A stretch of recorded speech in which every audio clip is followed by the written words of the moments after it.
ये क्वेश्चंस कर चुके थे हम, एक बार डिस्कस कर लेते हैं। इसमें पूछा है point out 3 federal features of the Indian constitution, भारतीय संविधान की 3 संघीय विशेषताओं को इंगित कीजिए। मैंने आपको फेडरल और यूनियन में अंतर समझाया था, है ना। आप लोगों की फर्स्ट क्लास है आज। क्या कर रहे हैं अभी आप लोग? पढ़ाई में क्या किया है अभी? अभी दिया था प्री, फर्स्ट टाइम है। चलिए, तो अभी कुछ भी इसमें सिलेबस वगैरह देखा है इसका? एमपीपीएससी का ये चल रहा है आपका answer writing class, MPPSC polity जो अभी आपका पेपर हुआ है रिसेंट, ये उसके लिए है ना। तो अभी आप बैठ के बेसिक समझ सकते हो कि आंसर राइटिंग कैसे करते हैं मेंस के लिए। ये सिर्फ आपका टोटली मेंस के लिए है ना। आपको डायरेक्ट ये रिसेंट जो अभी पेपर हुए हैं 2023 में मेंस हुआ था, उसका क्वेश्चन है, हम उसी की प्रैक्टिस कर रहे हैं। तो किस तरीके से आंसर राइटिंग करते हैं, किस तरीके से प्री के जो मेंस के जो क्वेश्चंस हैं उनको अटेम्प्ट करते हैं अपन, उसमें यहां पर देखेंगे। आपको पता होगा आपके 3 टाइप से क्वेश्चंस आते हैं, 2 मार्कर, 7 मार्कर और 11 मार्कर, है ना। 2 मार्कर के लिए आपको 4 लाइंस मिलती हैं। कितनी लाइंस मिलती हैं? 4 लाइंस, ठीक है। 7 मार्कर के लिए कितनी लाइंस मिलती हैं? 11 लाइंस मिलती हैं। एक पेज में आपके 2 7 मार्कर होते हैं, और तीसरा यहां पर होता है आपका 10 मार्कर। 10 मार्कर के लिए 2 पेजेस मिलते हैं, है ना। और यहां पर आप देखोगे जैसे ये क्वेश्चन था 2023 का, ये आपका 2 मार्कर है, आपको 4 लाइन में इसका आंसर लिखना है ना। यदि 7 मार्कर आएगा तो हाफ पेज रहेगा, 11 लाइंस रहेंगी, और उसके बाद यदि 10 मार्कर रहेगा तो 2 पेज कंप्लीट रहेंगे। क्वेश्चन भी उसी में लिखा रहता है कॉपी में, उसके नीचे आपके आंसर लिखना होता है। अब यहां पर आपको यह समझना है कि 2 मार्कर है, 4 लाइंस हैं, तो आंसर को किस तरीके से लिखते हैं। यदि डायरेक्ट क्वेश्चन पूछा गया है, जैसे पूछा गया है कि आपका नाम बताइए, तो इसमें टाइम वेस्ट नहीं करना, हमें सीधा क्या लिखना है, अपना नाम, है ना। यदि आपसे पूछा गया है कि यहां पर संविधान की विशेषताएं बताइए, तो क्या आप 4 लाइन में शॉर्ट में 4 विशेषताएं लिख सकते हो? आपके ऊपर है ना, आप कितने पॉइंट्स बना सकते हो, और जितने पॉइंट्स बनाओगे उतने अच्छे नंबर मिलेंगे। यदि यहां पर 4 लाइंस दी हुई हैं तो हम 1 2 3 और 4 शॉर्ट में विशेषताएं लिख देंगे। अब हमारे कॉन्स्टिट्यूशन की क्या कैरेक्टरिस्टिक्स हैं बताइए? Lengthiest constitution in the world, विश्व का सबसे बड़ा संविधान और लिखित संविधान है ना। दूसरा,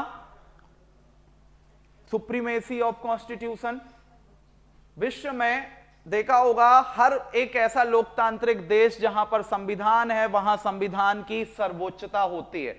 तो दूसरा पॉइंट क्या हो जाएगा? Supremacy of constitution.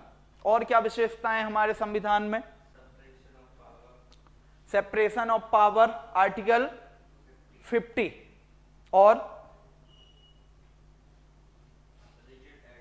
Rigid and flexible. हम उसमें अमेंडमेंट भी कर सकते हैं, और अमेंडमेंट बहुत टफ भी होता है ना। आपको पता है लोकसभा राज्यसभा से बिल पेश किया जाता है, फिर पारित करके किया जा सकता है। जितनी भी चीजें आपको दिख रही वो उसकी कैरेक्टरिस्टिक्स हैं। फॉर एग्जांपल ये पंखा लगा है, मैं आपसे पूछूंगी पंखे की विशेषताएं बताइए, कैरेक्टरिस्टिक्स बताइए, तो क्या देखकर बता सकते हो इसमें क्या विशेषताएं होंगी पंखे की? सबसे पहली विशेषता उसका रंग, 3 पंखियां हैं, सफेद रंग है, इलेक्ट्रिकल एनर्जी को मैकेनिकल एनर्जी में चेंज करता है, हवा देता है। ऐसे ही यहां पर कैरेक्टरिस्टिक्स बताना है। एक बात और याद रखना, कभी भी कैरेक्टरिस्टिक्स पूछी जाए तो हमेशा कैरेक्टरिस्टिक्स पॉजिटिव नहीं होती, नेगेटिव भी होती हैं। फॉर एग्जाम्पल मैं पूछूं कि चाकू की कैरेक्टरिस्टिक्स बताइए, है ना, तो काटना नेगेटिव टर्म है, पर वो उसकी विशेषता है। हम क्या समझते हैं, विशेषता मतलब पॉजिटिव ही होगा, पॉजिटिव नहीं होता, हमेशा बैलेंस करना पड़ता, पॉजिटिव ज्यादा बताते हैं, नेगेटिव कम बताते हैं। यदि हम यहां पर कह रहे हैं कि कॉन्स्टिट्यूशन आपका रिजिड है एंड फ्लेक्सिबल है, तो फ्लेक्सिबल है मतलब अमेंडमेंट इजीली हो रहा है, ये पॉजिटिव है, लेकिन रिजिड है उसका मतलब नेगेटिव एस्पेक्ट है ना। तो कैरेक्टरिस्टिक्स में किस तरीके से डील करते हैं हम, पॉजिटिव प्लस नेगेटिव, है ना। अब लिखने का तरीका है, 4 लाइन से 4 पॉइंट लिखे और बहुत शॉर्ट में, क्योंकि आपको पता है आपका जो पार्ट ए है या पार्ट बी है, दोनों कितने कितने मार्क्स के हैं, 150 ईच। तो आपको एक जैसा टाइम ही देना पड़ेगा सारे क्वेश्चंस के लिए।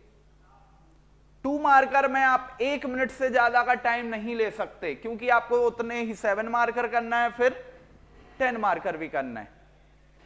तो क्या 1 मिनट में आप छोटे छोटे 4 पॉइंट नहीं लिख सकते, बहुत आराम से लिख सकते हो, है ना। इसीलिए हमने लिया था कि 15 मिनट में हमें 15 क्वेश्चंस करने हैं 2 मार्कर, और इसमें से क्या होता है, मैक्सिमम आपको डायरेक्ट पूछे जाते हैं।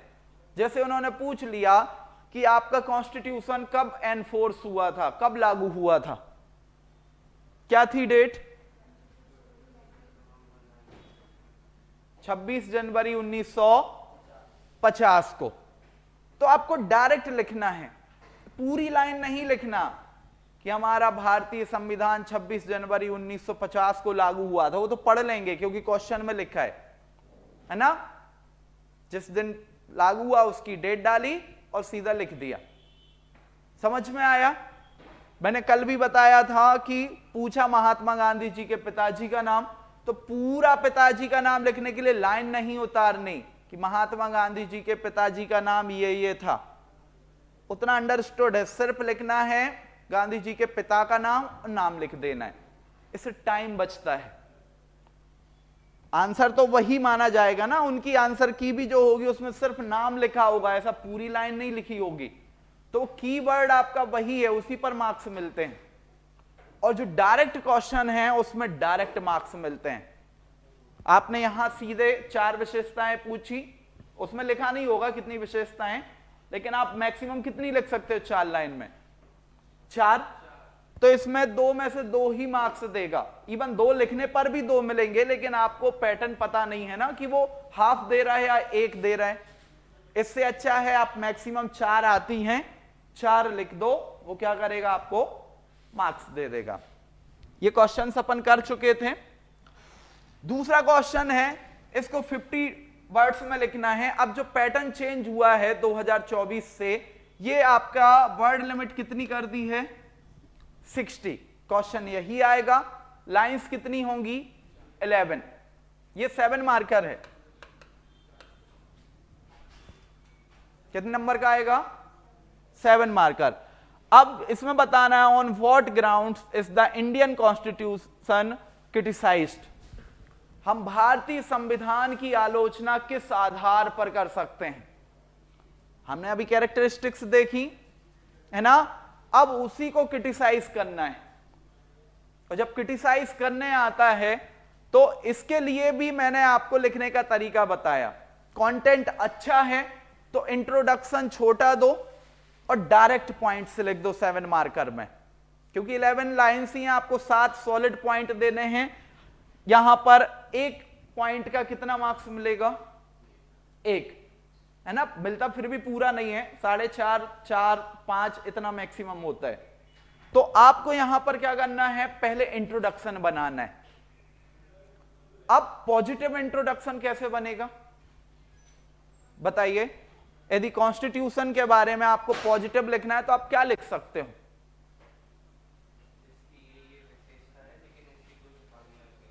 तो उसके लिए पॉजिटिव आप क्या लेके चलोगे लिखने के लिए इंट्रोडक्शन में।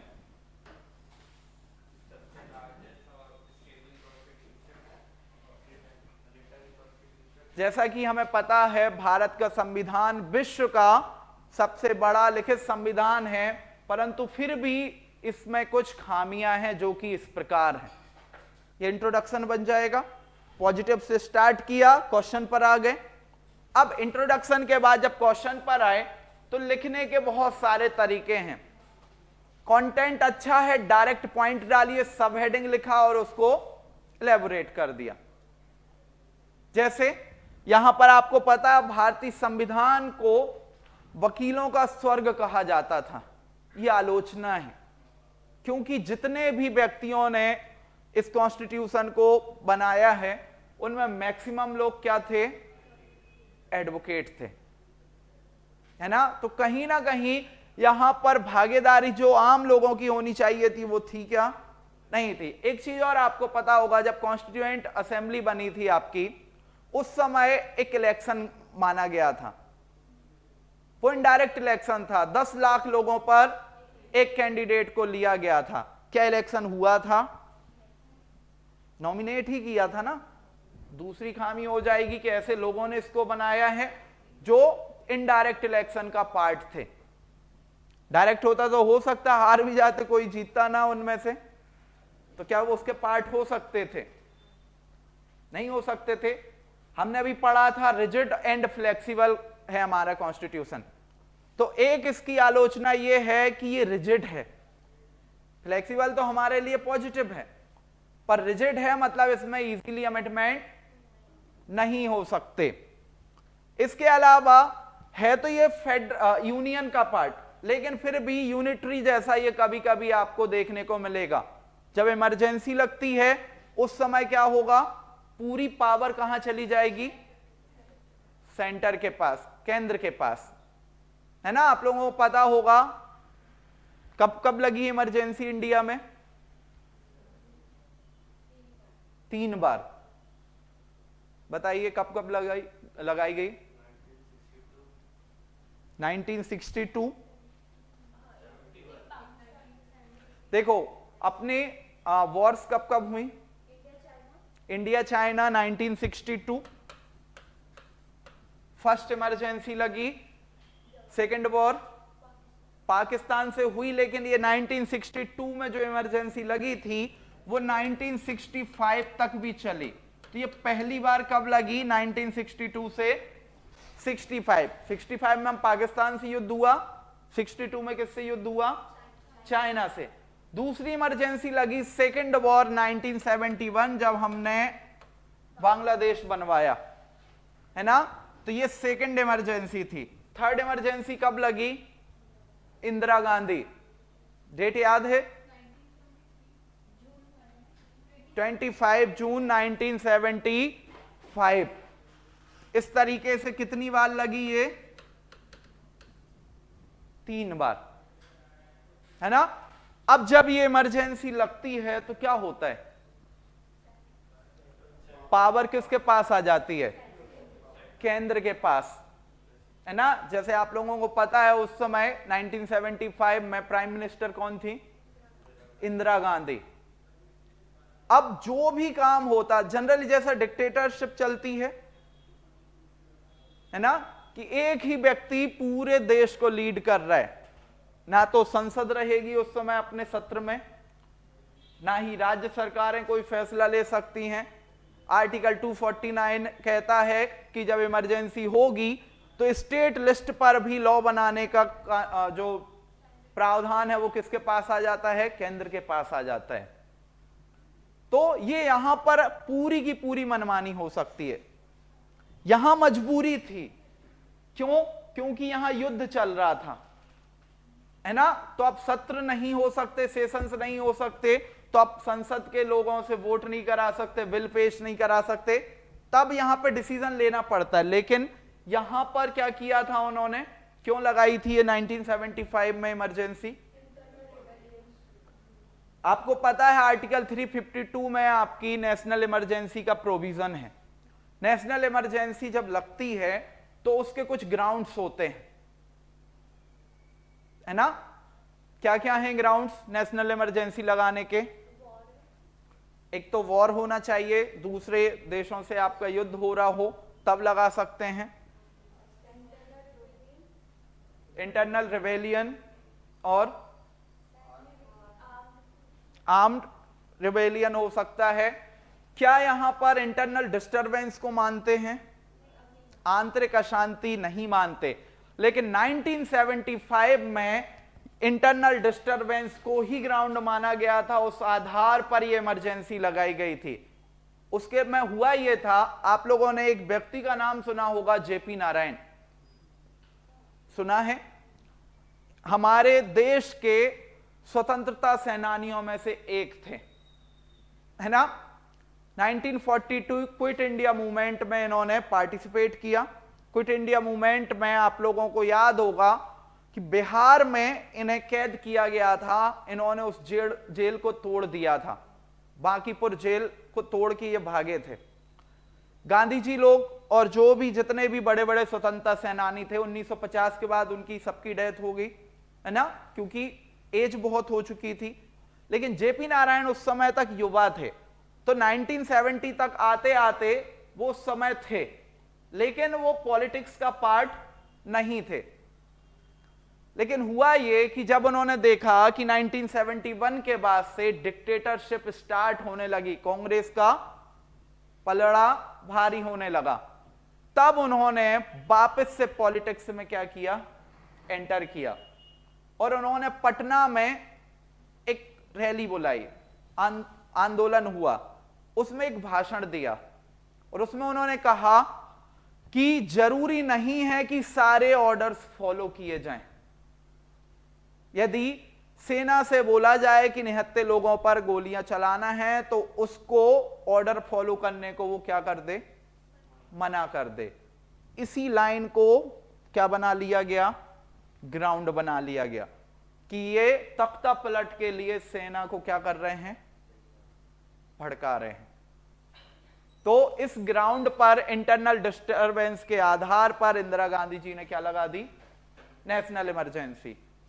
और जेपी नारायण और बड़े बड़े जो लीडर थे जो उनके अपोज में थे, उन्हें क्या कर दिया, जेल में डाल दिया, है ना। लेकिन जैसे ही 1976 में इसको हटाया और फिर अगले इलेक्शन हुए, उसमें कौन जीता, मोरारजी देसाई। किसके समर्थन से, जेपी नारायण के। तो समझ में आ रहा है ये चलता है पॉलिटिक्स, है ना। और इसी समय अभी लोकसभा का टर्म कितना होता है, 5 साल। पहले जब ये नेशनल इमरजेंसी लगी थी तो उन्होंने टर्म बढ़ा के 6 साल कर दिया था। उसमें भी प्रोविजन है, यदि इमरजेंसी चल रही है ना, तो ये डायरेक्ट इसमें अपने क्या कर सकते हैं, लॉस बना सकते हैं। तो उन्होंने 6 कर दिया था। और जो टेन्योर है, एक बार में 1 साल के लिए बढ़ाया जा सकता है।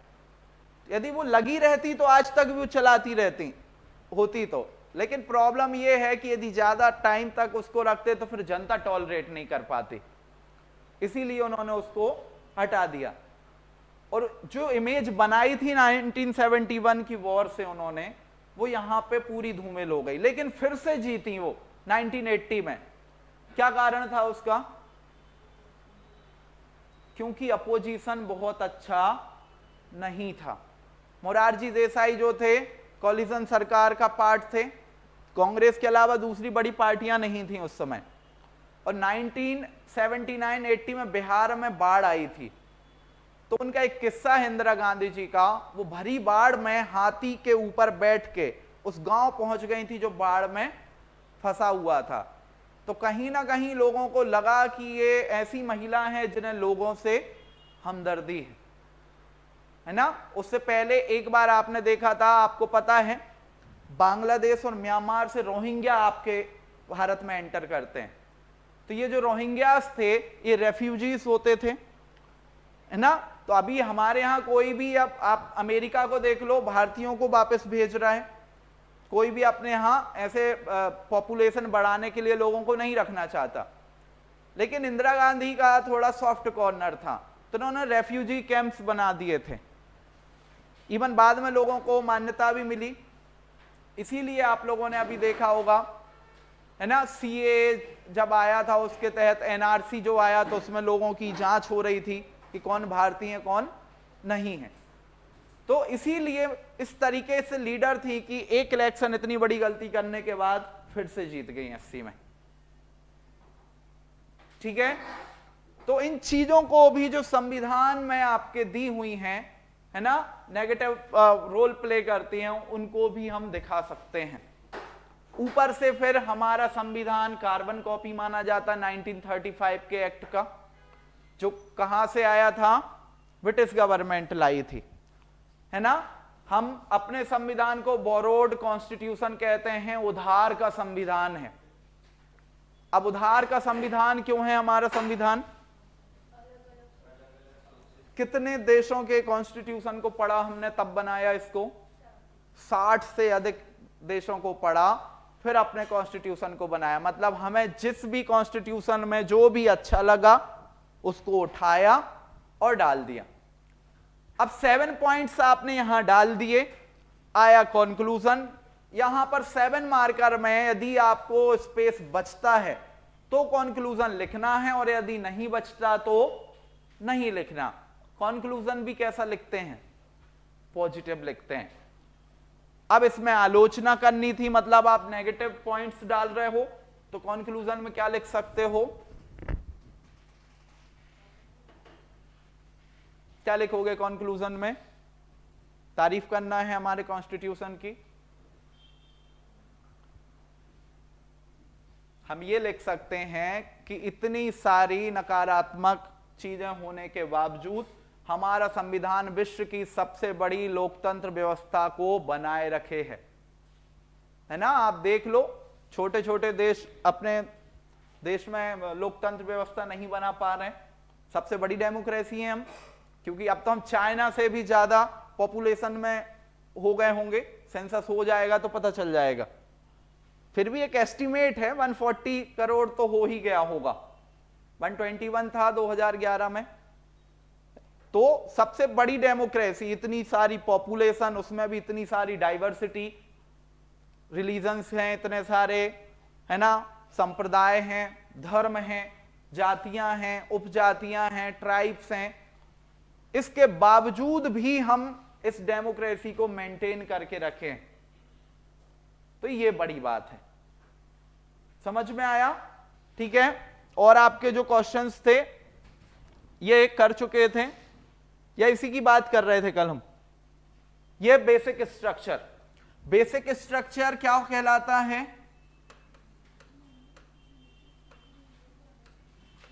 बेसिक स्ट्रक्चर मतलब मूल ढांचा। बताइए क्या कहलाता है basic structure?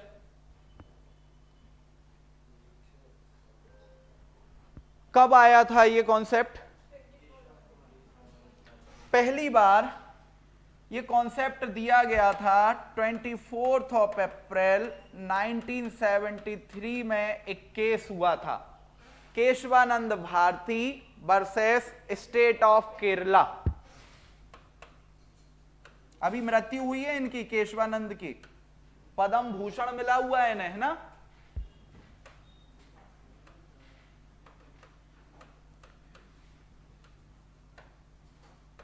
State of Kerala, 24 अप्रैल 1973 पहली बार सुप्रीम कोर्ट ने यहां पर एक कॉन्सेप्ट दिया जिसे क्या बोलते हैं? Basic structure. इसमें कहा गया कि जो हमारी इंडियन पार्लियामेंट है, संसद है, ये अमेंडमेंट तो कर सकती है, लेकिन कुछ ऐसे पोर्शन हैं संविधान के जो बेसिक स्ट्रक्चर का पार्ट है, मूल ढांचा है, जिनके नेचर में परिवर्तन कभी नहीं किया जा सकता। एग्जाम्पल के लिए हमारे यहां सिंगल सिटीजनशिप चलती, क्या चलती है? अब आपको पता है सीएए आया। सीएए क्या है? Citizenship amendment act. मतलब हमने सिटीजनशिप के अंदर कुछ अमेंडमेंट किए, लेकिन क्या हमने सिंगल सिटीजनशिप का जो नेचर उसको चेंज किया? हमारे यहां सिर्फ एक ही नागरिकता चलती, वो है भारतीय होने की। कोई भी व्यक्ति अपने रिलीजन के आधार पर अपने आप को इंडिकेट नहीं करेगा, वो बताएगा तो अपनी सिटीजनशिप में क्या बताएगा? इंडियन बताएगा, भारतीय बताएगा। विदेशों में क्या होता है, जैसे अमेरिका की बात करें, अमेरिका की सिटीजनशिप अलग है, उसके अंदर उनके प्रोविंस हैं, प्रांत, उनकी सिटीजनशिप अलग होती है। तो वहां डुअल सिटीजनशिप चलती है, दोहरी नागरिकता चलती है। तो यहां पर ऐसी चीजें जो बेसिक हैं, जिनका नेचर नहीं चेंज हो सकता, उनमें संसद चेंज नहीं कर सकती।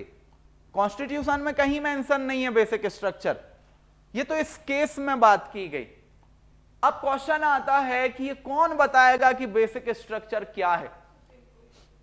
सुप्रीम कोर्ट समय समय पर बताता है। जैसे ऐसी कौन कौन सी चीजें हैं जो बेसिक स्ट्रक्चर का पार्ट मानी जा सकती हैं, बताइए।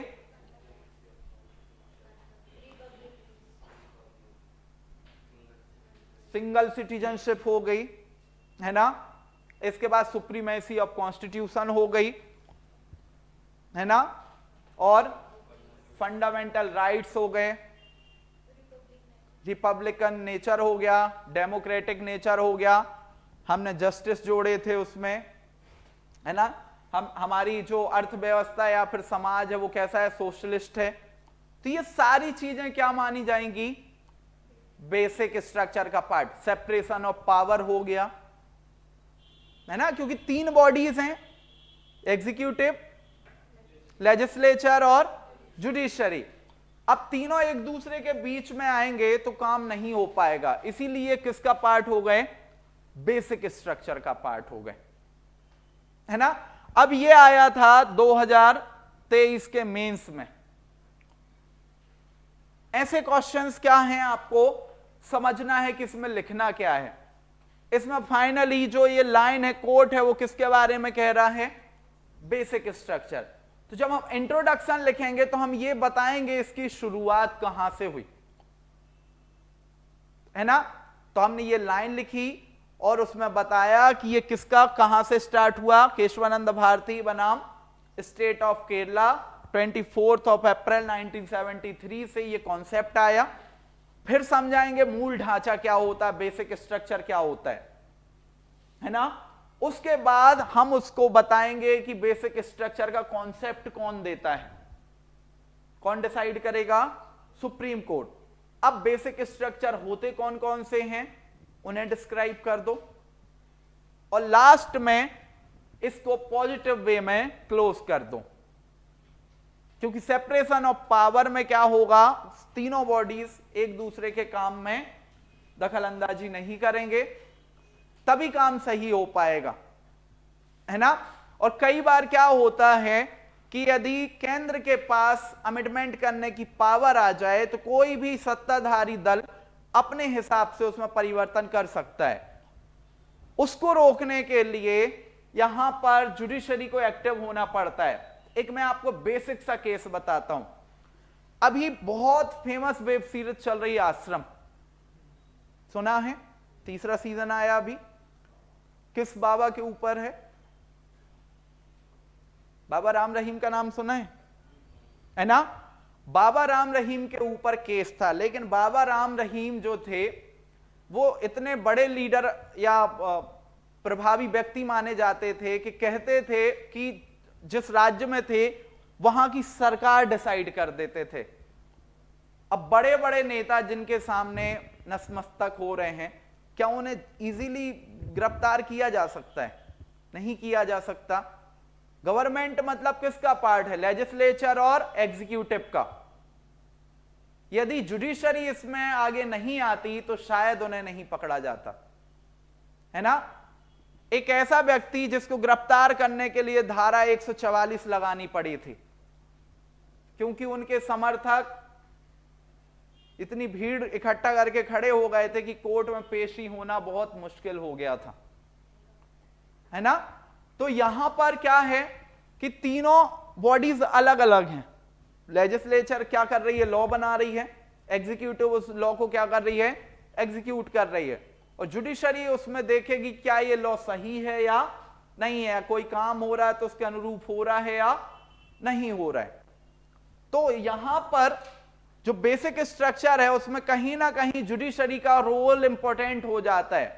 वो देखता है कहीं संसद या जो लॉ बनाने वाली सत्ता दल है वो अपनी मनमानी तो नहीं कर रही, ऐसे लॉस तो नहीं बनाए जा रहे जो लोगों के लिए सही नहीं है या लॉ के अकॉर्डिंग नहीं है, है ना, विधि के अकॉर्डिंग नहीं है। तो इस तरीके से यहां पर बेसिक स्ट्रक्चर का कॉन्सेप्ट दिया गया। बाबा राम रहीम का इसलिए बताया मैंने कि जिस लड़की ने उन पर केस किया था, पुलिस उनकी एफआईआर नहीं लिख रही थी, तो फिर उसने क्या किया, लेटर्स लिखे। एक सिविल जज थे डिस्ट्रिक्ट कोर्ट के, उनके पास वो लेटर पहुंचा, तो उन्होंने उसमें स्वतः संज्ञान ले लिया। ये पावर होती है जुडिशरी के पास कि यदि आपका एफआईआर नहीं हो रहा है, आपकी कोई बात नहीं सुन रहा पुलिस में, आप कोर्ट चले जाओ। और जब कोर्ट एक बार बोलता है तो सबको सुनना पड़ता है। तो स्वतः संज्ञान में उन्होंने डायरेक्ट किया कि इस केस को देखा जाए। उसके बाद एफआईआर हुई, तब जाके पता चला कि यह केस सही था। वो बहुत टाइम से और भी लोग उनके ऊपर केस करना चाह रहे थे, लेकिन उनका क्या नहीं होता था, एफआईआर नहीं होती थी। नाम सुनते थे पुलिस वाले, बाबा हैं, और मना कर देते थे, है ना। तो यहां पर कहीं ना कहीं जुडिशरी को एक्टिव होना पड़ता है ताकि जो एग्जीक्यूटिव है उसकी मनमानी ना हो सके। समझ में आया। इंदिरा गांधी को भी बुलाया गया था इलाहाबाद कोर्ट में, याद है आप लोगों को, फिर उन पर बैन कर दिया गया था इलेक्शन के लिए अगले, फिर उन्हें नेशनल इमरजेंसी लगा दी कि ठीक है अब हम, है ना, प्रधानमंत्री बने रहेंगे। तो 2 पेज में लिखना है, लिखने का मतलब समझे, यहां पर आप इंट्रोडक्शन भी बड़ा लिखोगे और कंक्लूजन भी बड़ा लिखोगे, है ना। मेन जो पार्ट है बॉडी का इसमें, उस पर फोकस बाद में करना है। आपको स्पेस भी कवर करना है, 2 पेजेस हैं आपके पास, तो इंट्रोडक्शन बड़ा लिखो, पॉजिटिव लिखो, कंक्लूजन बड़ा लिखो, पॉजिटिव लिखो। फिर यहां पर पैटर्न डाल सकते हैं या चीजों को डिस्क्राइब कर सकते हैं, है ना। इस तरीके से 2 पेज आप इजीली भर दोगे। कई बार तो ऐसा होता है जो 2 मार्कर का क्वेश्चन है वो डला है आपके 10 मार्कर में। जैसे हिस्ट्री में पूछा था 2022 के मेंस में, जो होलकर राजवंश है उनकी छतरियां बताइए। छतरियां समझते हैं, समाधियां। सिर्फ 2 ही व्यक्ति हैं जिनकी समाधियां हैं। अब इस क्वेश्चन में क्या लिखोगे आप, तो फिर यहां पर थोड़ा सा दिमाग लगाना पड़ता है। किसी की भी छतरी यदि आपने देखी होगी तो आजकल जैसे पहले नहीं चलता था, मुगल शासकों के टाइम बाग बना देते थे बहुत बड़े, छतरी बनी है, समाधि बनी है, उसको घूमने, मॉन्यूमेंट टाइप का है, आप घूम सकते हो वहां पर, पार्क बना हुआ है, उनके बारे में लिखा हुआ है। तो उन दोनों की जगह बता दो और उसमें उसकी विशेषताएं बता दो कि ये भारतीय मराठा शैली में बना हुआ है। अब वो तो अब क्या है, आपके पास कंटेंट है नहीं, इवन उन्हें भी, वो भी कभी देखने नहीं गए होंगे जो कॉपी चेक कर रहा है। तो दूसरा व्यक्ति वही क्वेश्चन छोड़ रहा है, नहीं लिख रहा है, आप उसमें कुछ फैक्ट्स के साथ लिख रहे हो, तो पॉजिटिव इंपैक्ट पड़ता है ना, मार्क्स मिलते हैं। कभी कभी उन क्वेश्चंस में मार्क्स मिलते हैं जो आपको बिल्कुल नहीं आते, बस थोड़ी सजगता से किया गया हो। आया समझ में। चलिए अगला क्वेश्चन देखते हैं। यह आया था 2022 के मेंस में। सेम क्वेश्चंस आते हैं इन टॉपिक से। आपको पता है मेंस हमेशा 70% आपका सेम ही आता है, बस क्वेश्चन पूछने का नेचर चेंज कर देते हैं, टॉपिक्स वही रहते हैं, है ना। इसमें पूछा था what do you understand by the basic structure of the constitution. अभी समझा बेसिक स्ट्रक्चर क्या होता है। List least any 5 components of the basic structure. 5 basic structure की लिस्ट बनाना है। 5 लिखा है मतलब हमारे पास पॉइंट ज्यादा देने का कोई ऑप्शन ही नहीं है, हमें 5 ही लिखना है। तो इंट्रोडक्शन में लिखा, बेसिक स्ट्रक्चर की डेफिनेशन लिख दी या केस बता दिया कहां से ये कॉन्सेप्ट आया। अब 5 कंपोनेंट लिख दो, वही जो अभी हमने डिस्कस किए, single citizenship, supremacy of constitution और separation of power, fundamental rights, duty, DPSP, है ना। ये सारे उसमें डाल सकते हो। 5 कंपोनेंट्स लिख के और लास्ट में कंक्लूजन लिख दो। ठीक है, कंक्लूजन पॉजिटिव लिखना है। या हम ये बता सकते हैं कि बेसिक स्ट्रक्चर पार्ट होने के कारण कहीं ना कहीं एग्जीक्यूटिव अपनी मनमानी नहीं कर पाती। कौन सा ये आया था, उसमें 20 नहीं, ये 50 होगा, ठीक है, 5 मार्कर में आया था ये। कौन सा? हटा नहीं सकते ना डीपीएसपी को, राज्य के लिए शक्तियां दी हैं उससे, बिल्कुल होगा। देखो संविधान का पार्ट है, क्या संसद डीपीएसपी को हटा सकती है? बस वही है बेसिक स्ट्रक्चर। नेचर समझना है, जो चीज संविधान में है उनमें अमेंडमेंट करके हटाना जोड़ना, ये क्या संसद कर सकती है? नहीं कर सकती। तो ऐसी चीजें क्या मानी जाएंगी? बेसिक स्ट्रक्चर का पार्ट। उनके अंदर तो हुआ है ना, article 39A, article 43A, article 48A, ये सारे के सारे जोड़े गए हैं 42nd कॉन्स्टिट्यूशनल अमेंडमेंट 1976 से। मतलब क्या किया है इन्होंने? अमेंडमेंट तो किया है, लेकिन क्या पूरे डीपीएसपी को हटा सकते हैं? नहीं हटा सकते। तो वो क्या हो गया? बेसिक स्ट्रक्चर का पार्ट हो गया, ठीक है। फिर ये अभी आया था 2022 के मेंस में, पूछा था भारतीय संविधान के 10वें संशोधन के अधिनियम में 1961 में क्या जोड़ा गया था?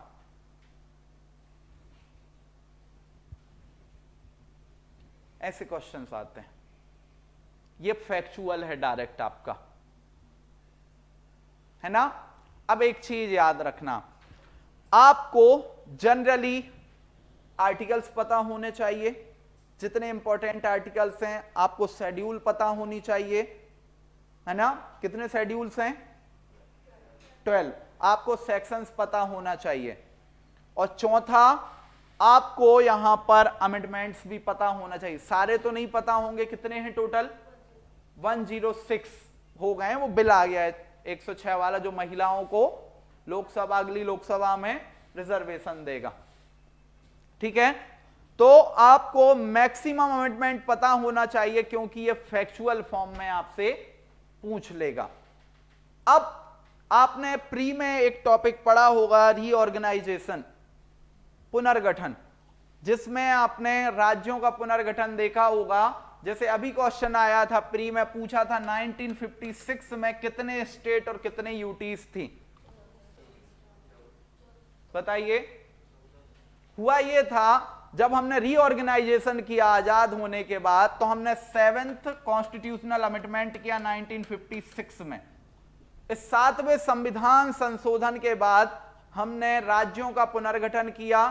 तब उस समय देश में 14 स्टेट और 6 यूटीज थी, है ना।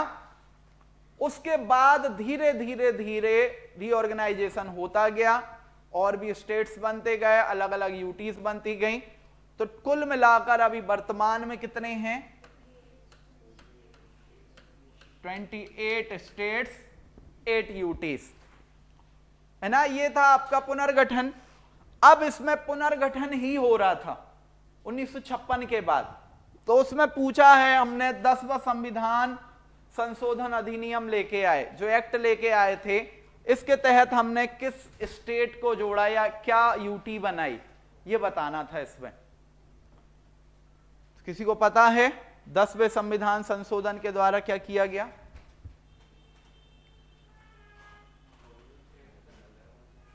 पांडिचेरी, वो 12वें में है।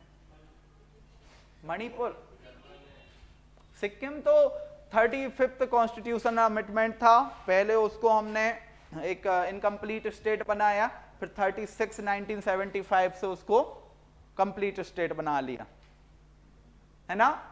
देखो कुछ अमेंडमेंट याद कर लो रीऑर्गेनाइजेशन के। इसमें आपको याद रखना है 10वां, 12वां, 13वां, 14वां और 36वां। कौन कौन से याद रखने हैं? लिख लो ये। 10वें से जोड़ा हमने दादर एवं नगर हवेली। कौन सा जोड़ा? 10th से दादर एंड, अभी वर्तमान में दादर एवं नगर हवेली और दूसरा दमन एवं दीव को हमने क्या कर दिया, एक कर दिया। कैपिटल क्या है दोनों को मिलाने के बाद, दीव। ठीक है, इस पर किसका राज्य था दादर एवं नगर हवेली पर? फ्रांस कहां आएंगे, पोर्तुगीज। थोड़ा सा देख लो अच्छे से, देखो ये वाला जो रीजन है वेस्टर्न पार्ट वाला, यहां पर पुर्तगीज थे। कौन थे? और जो ईस्टर्न तट था यहां पर कौन थे? फ्रेंच थे। तो यदि पौंडीचेरी में पूछा जाए कौन था तो फ्रेंच थे। जबकि यहां पूछा जाए इस वाले रीजन में, चाहे गोवा हो, चाहे दादर एवं नगर हवेली हो, चाहे दमन एवं दीव हो, कौन था यहां पर? पोर्तुगीज थे। तो यहां पर हम क्या लिख सकते थे, इसमें हमने क्या जोड़ा, दादर एवं नगर हवेली, है ना। किससे लिया ये हमने वापस? पोर्तुगीज से। इसके बाद लिखिए 12 कॉन्स्टिट्यूशनल अमेंडमेंट 1961 में ही हुआ, ये भी है ना, ईयर भी लिखते जाना। 10th भी 1961 में हुआ, 12 भी 1961 में हुआ। इसमें हमने दो राज्यों को लिया, एक गोवा, कब किससे लिया गोवा भी? पोर्तुगीज। दूसरा बचा दमन एवं दीव, यह भी किससे लिया? पोर्तुगीज से। अच्छा, फाइनली गोवा को स्टेट कब बनाया? अभी तो हमने इसको यूटीज बना दिया था, गोवा को भी और दमन एवं दीव को भी। फाइनल स्टेट कब बनाया हमने गोवा को? वेरी गुड, 1987 में। और कौन कौन से स्टेट्स बने थे उस समय? उसकी ट्रिक बताई थी यदि याद हो आप लोगों को, गर्मी उल्टी पड़ी, बताया था। पहले मिजोरम बना, फिर अरुणाचल प्रदेश बना, फिर गोवा बना। ये कब बना? 1987 में। ठीक है, फिर 13th कॉन्स्टिट्यूशनल अमेंडमेंट 1962, नागालैंड को हमने स्टेट बनाया। ठीक है, फिर 14th कॉन्स्टिट्यूशनल अमेंडमेंट 1963, 14वां संविधान संशोधन 1963, पुडुचेरी, है ना। किससे लिया ये? फ्रांस से, या फ्रांसीसी जो थे वहां रहते थे।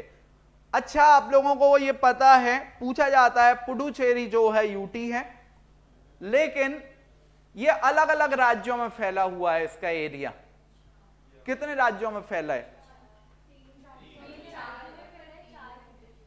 देखो, एक इसका पार्ट है आपका ऊपर आंध्र प्रदेश में, एक तमिलनाडु में और एक केरला में, और चौथा खुद एक जिला है पुडुचेरी।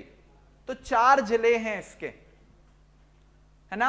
आप लोगों ने सुना होगा कराईकल, एक जिला कहां है? केरल में। एक जिला है इसका यनम, कहां है?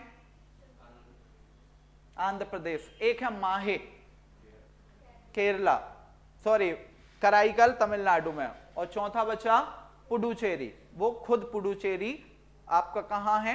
जो इसके आइलैंड है यहां पर। ठीक है, यहां पर एक व्यक्ति थे, आप लोगों ने नाम सुना होगा महर्षि अरविंदो। और अगले आश्रम का नाम सुना है, कहां पर है? पुडुचेरी में है ना। 1910 में इन्हें सजा हुई, फिर चित्तरंजन दास ने इनकी पैरवी की, इन्हें बचाया, आर्म्स एक्ट लगा था इनके ऊपर। उसके बाद इन्होंने संन्यास ले लिया राजनीति से, और फिर क्या बन गए? संत। इन्हें पढ़ना है आपको एथिक्स में, है ना। मैंने आप लोगों को बताया था, इनका जो कॉन्सेप्ट था, इन्होंने बताया है कि इंसान जो है या ह्यूमन को सुपर ह्यूमन बनने की जो प्रोसेस है वो बताई इन्होंने अध्यात्म से। उसके लिए योग इन्होंने एक साधन बताया है कि योग ऐसा साधन है जिससे आप अपना उत्थान कर सकते हो। ह्यूमन क्या बन सकता है? सुपर ह्यूमन बन सकता है। सुपर ह्यूमन का मतलब क्या है? आप जिसके पार्ट थे वापस उसी में जाकर मिल जाओ। जैसे जनरली हम अपने आध्यात्म में क्या पढ़ते हैं? सबसे ऊपर परमात्मा है, फिर आत्मा है, फिर प्रकृति है जहां हम आते हैं, तो है ना। तो जनरली आत्मा को परमात्मा से मिलाना हमारे यहां क्या माना जाता है? शंकराचार्य का अद्वैत दर्शन। अब अद्वैत दर्शन में कहीं ना कहीं आप जहां से आए थे आप वापस वहीं जाकर मिल रहे हो। अलग अलग सेक्ट, अलग अलग धर्मों में उसी को मोक्ष बोलते हैं, है ना। बस थोड़ी सी विचारधारा अलग है। कोई कह देगा कि आपका वापस फिर से पुनर्जन्म नहीं हो रहा, ये क्या है? मोक्ष है। जैन धर्म, जैन धर्म में कर्म साधन माना जाता है। कर्म अच्छे होंगे तो दोबारा जन्म नहीं लेना पड़ेगा, ये क्या हो गया? आपका मोक्ष हो गया। लेकिन कर्म खराब होंगे तो बार बार पुनर्जन्म होगा, है ना। तो अलग अलग है। कोई आत्मावाद को मानता है, जैन धर्म में आत्मावाद माना जाता है, वो आत्मा की सत्ता पर विश्वास करते हैं, लेकिन उसको क्या मानते हैं? एनर्जी मानते हैं। जो कॉन्शियस चीज है वो है आपकी आत्मा।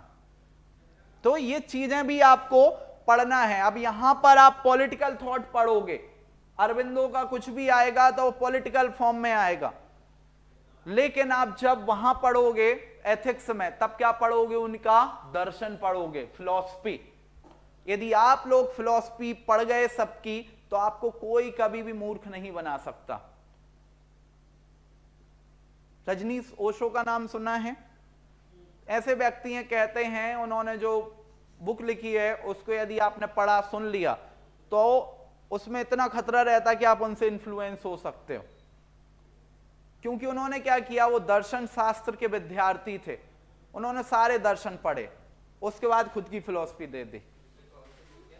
वो बाद में बाहर बताऊंगा, है ना। तो यही होता है, यदि फिलॉसफी आप पढ़े तो आपको सही गलत या चीजों के बीच अंतर करना आ जाता है।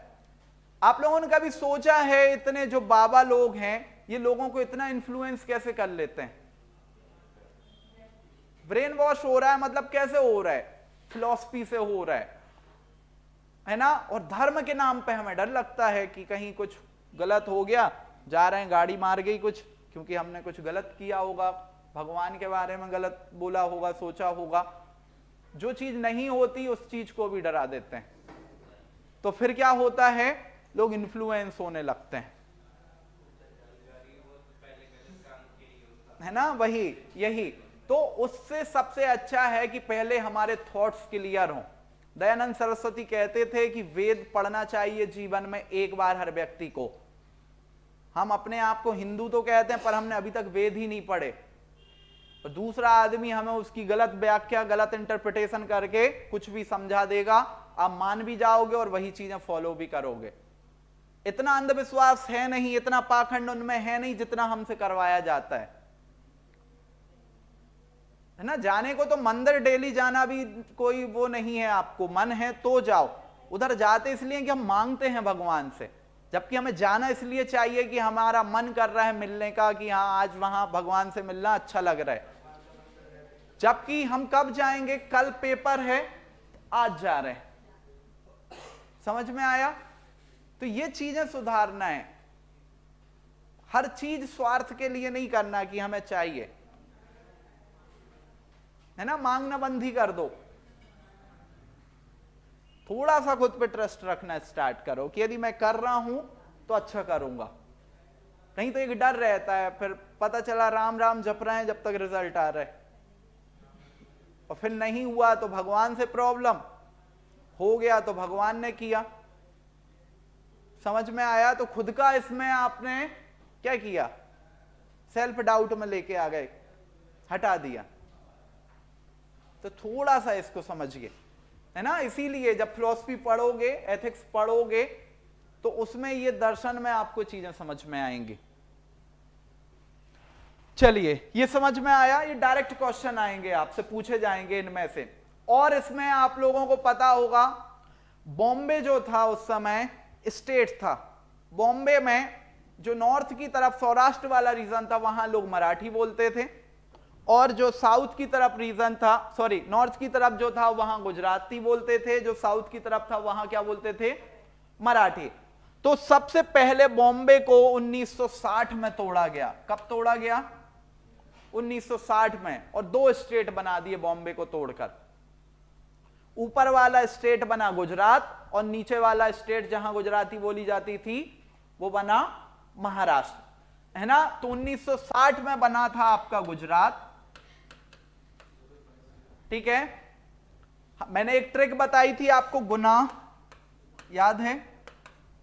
1960 में गुजरात बना, 1963 में फाइनली नागालैंड बना, और 1966 में हरियाणा बना, है ना। और हरियाणा की कैपिटल क्या है? चंडीगढ़। तो 1966 में ही चंडीगढ़ क्या बना? यूटी बना। तो कुछ ऐसी ट्रिक बना लो, याद रहता है। 1972 मेघ मंत्र बताया था, भूल गए होगे अब तो सब कुछ, है ना।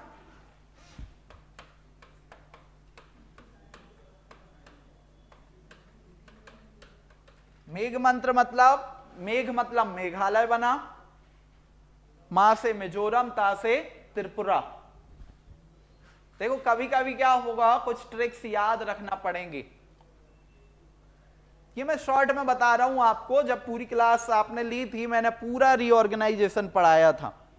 1956 से लास्ट जो आपका स्टेट कौन सा बना? तेलंगाना। इवन यूटीज देखें तो 8 यूटीज हैं, तो अभी जम्मू कश्मीर और लद्दाख अलग अलग कर दिया गया है ना। और जो दादर एवं नगर हवेली, दमन एवं दीव थे, उन दोनों को क्या कर दिया गया है? मर्ज कर दिया गया है। तो इस तरीके से फाइनली अभी कितना है ये? 28 राज्य हैं और 8 यूटीज हैं, ठीक है। चलिए अगला क्वेश्चन करते हैं।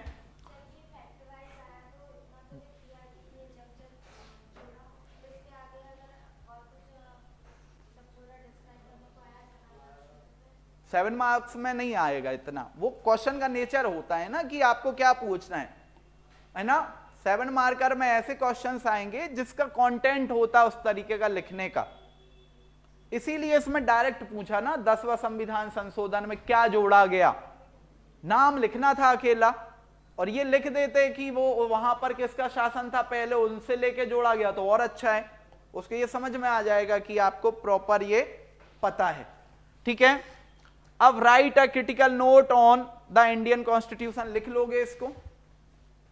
अभी पढ़ा हमने यही क्वेश्चन, ये कब आया था? 2021। आप देख लो 3 साल में 2 बार क्वेश्चन सेम हो गया, रिपीट हो गया। 2023 में भी यही क्वेश्चन आया, 2021 में भी यही क्वेश्चन आया। इसीलिए मींस कहते हैं PYQs पूरे लगा के जाओ, 70% वही क्वेश्चंस आते हैं रिपीटेड। और ये 7 मार्कर में आस देखो आने को तो 10 में भी आ जाएगा। नहीं, डेफिनेशन क्यों देंगे? देखो एक तो ये नहीं आता, ऐसे क्वेश्चंस कभी कभी आ जाते क्योंकि भरोसा नहीं है। हाँ वही कह रहा हूं ना, तो फिर उसको बनाने का तरीका है। उसमें पूछा है क्या जोड़ा गया था, तो पहली लाइन में तो वही आंसर देना है, ठीक है। फिर हमारे हम नेचर बता सकते हैं संविधान का जोड़ने का, किस तरीके से जोड़ा जाता है, किससे लिया गया। अब आप लोगों को इतना पता भी नहीं होगा, जैसे पुर्तगाल था, पुर्तगाल को हटाने के लिए एक व्यक्ति थे राम मनोहर लोहिया, नाम सुना है, उन्होंने आंदोलन चलाया था। तो यदि ऐसी चीजें पता है तो फिर वो वहां मेंशन कर सकते हैं, पर उसके लिए थोड़ा सा क्या लगता है, एक्सपीरियंस। आप पढ़ते जाओगे, फिलॉसफी पढ़ोगे, फिलॉसफी के अंदर आप फिलॉसफर पढ़ोगे, पॉलिटिकल थिंकर्स पढ़ोगे, उसमें है राम मनोहर लोहिया, तब पता चलेगा कि यहां भी इन्होंने काम किया है। तो अपने आप इंटर रिलेट हो जाता है फिर लिखने के टाइम, है ना। तो इसीलिए ओवरऑल सिलेबस पढ़ना है। देखो प्री निकालने के लिए मेंस भी पढ़ना पड़ता है, उसका कारण है आजकल डायरेक्ट क्वेश्चन से ज्यादा कॉन्सेप्चुअल क्वेश्चन आते हैं। समझ में आया? तो आपके कॉन्सेप्ट्स क्लियर हों उसके लिए आपको पहले कंप्लीट करना होगा मेंस का सिलेबस, और जब मेंस का सिलेबस कंप्लीट हो गया, आपकी थिंकिंग बन गई, देन क्या बचा? सिर्फ फैक्ट्स बचे। तो फैक्ट्स तो बाद में भी रट सकते हो, लेकिन पहले कहां जाना पड़ता है? कॉन्सेप्ट। और यहां पर आपको यदि कॉन्सेप्ट समझ में आ गए पॉलिटी में, तो आप फैक्ट्स बना लोगे, है ना। लूसेंट उठाओगे पूरे फैक्ट्स मिल जाएंगे, कुछ भी बाहर नहीं जाता। लेकिन वहां कॉन्सेप्ट समझना बहुत दिक्कत है, क्योंकि उसमें डायरेक्ट लिखा है, तो उसके लिए आपको प्रॉपर पढ़ना पड़ेगा, समझना पड़ेगा। ठीक है, तो ये लिख लोगे। कॉन्स्टिट्यूशन की आलोचना करना है तो, है ना, सारे मैक्सिमम क्वेश्चंस वही मिलेंगे आपको। देखो हिस्ट्री 1 या 2 क्वेश्चन पेपर 6 पेपर में से टफ आते ही है, और अभी 3 साल से पुराने हिस्ट्री ही टफ आ रहे है ना। लेकिन ज्योग्राफी इतना इजी आता है, ज्योग्राफी में आप आराम से स्कोर कर सकते, तो वो बैलेंस कर देता है। पार्ट ए टफ आया तो पार्ट बी इजी आएगा, पार्ट बी टफ आया तो पार्ट ए इजी आएगा, और दोनों टफ आए तो फिर आपको मिनिमम मार्किंग के लिए काम करना है। वो कितना है आपका? 120 आउट ऑफ 300 जनरल के लिए। अदर कैटेगरीज के लिए वो है 90 आउट ऑफ 300। देखने में इजी लग रहा है कि 90 तो आ जाएंगे, है ना। पेपर जब आते हैं तो फिर आता है समझ में कि 90 भी नहीं आ रहे। यदि सबसे टफ पेपर देखना है तो 2024 का हिस्ट्री का पेपर उठा लेना, मेंस का, है ना। 55-60 नंबर से ज्यादा आ ही नहीं रहा था, इतना टफ पेपर था वो। ठीक है, समझ में आया ये? अब right the steps taken for social and economic change through constitutional amendments. आपको जनरली ऐसे अमेंडमेंट्स के बारे में बताना है जो सामाजिक और आर्थिक व्यवस्था के तहत किए गए हैं। फॉर एग्जाम्पल आपको बेसिक बताते हैं, डीपीएसपी में आपने देखा था आर्टिकल 39A जोड़ा गया, आर्टिकल 43A जोड़ा गया, आर्टिकल 48 ये जोड़ा गया। ये जोड़े गए 42nd कॉन्स्टिट्यूशनल अमेंडमेंट 1976 से। ठीक है, अब इसमें आप 39A में क्या देखते हो? जस्टिस है, सामाजिक, आर्थिक, राजनीतिक, सोशल, इकोनॉमिक एंड पॉलिटिकल। ठीक है, 43A में क्या देखते हो? काम का अधिकार है लोगों को, राज्य की ये उत्तरदायित्व होगा कि लोगों को सही परिवेश में क्या दिलाए? काम दिलाए। 48A किससे संबंधित है? एनवायरमेंट। तो कहीं ना कहीं ये आपके सामाजिक आर्थिक फील्ड में जोड़े गए अमेंडमेंट। तो ऐसे अमेंडमेंट्स आपको इसमें लिखना है जो सामाजिक और आर्थिक के लिए जोड़े गए हों। 106 अमेंडमेंट हैं, कुछ ऐसे अमेंडमेंट निकाल लो जो आप 2-4 उसमें लिख सको। 42nd लिख सकते हैं, और कौन से लिख सकते हैं?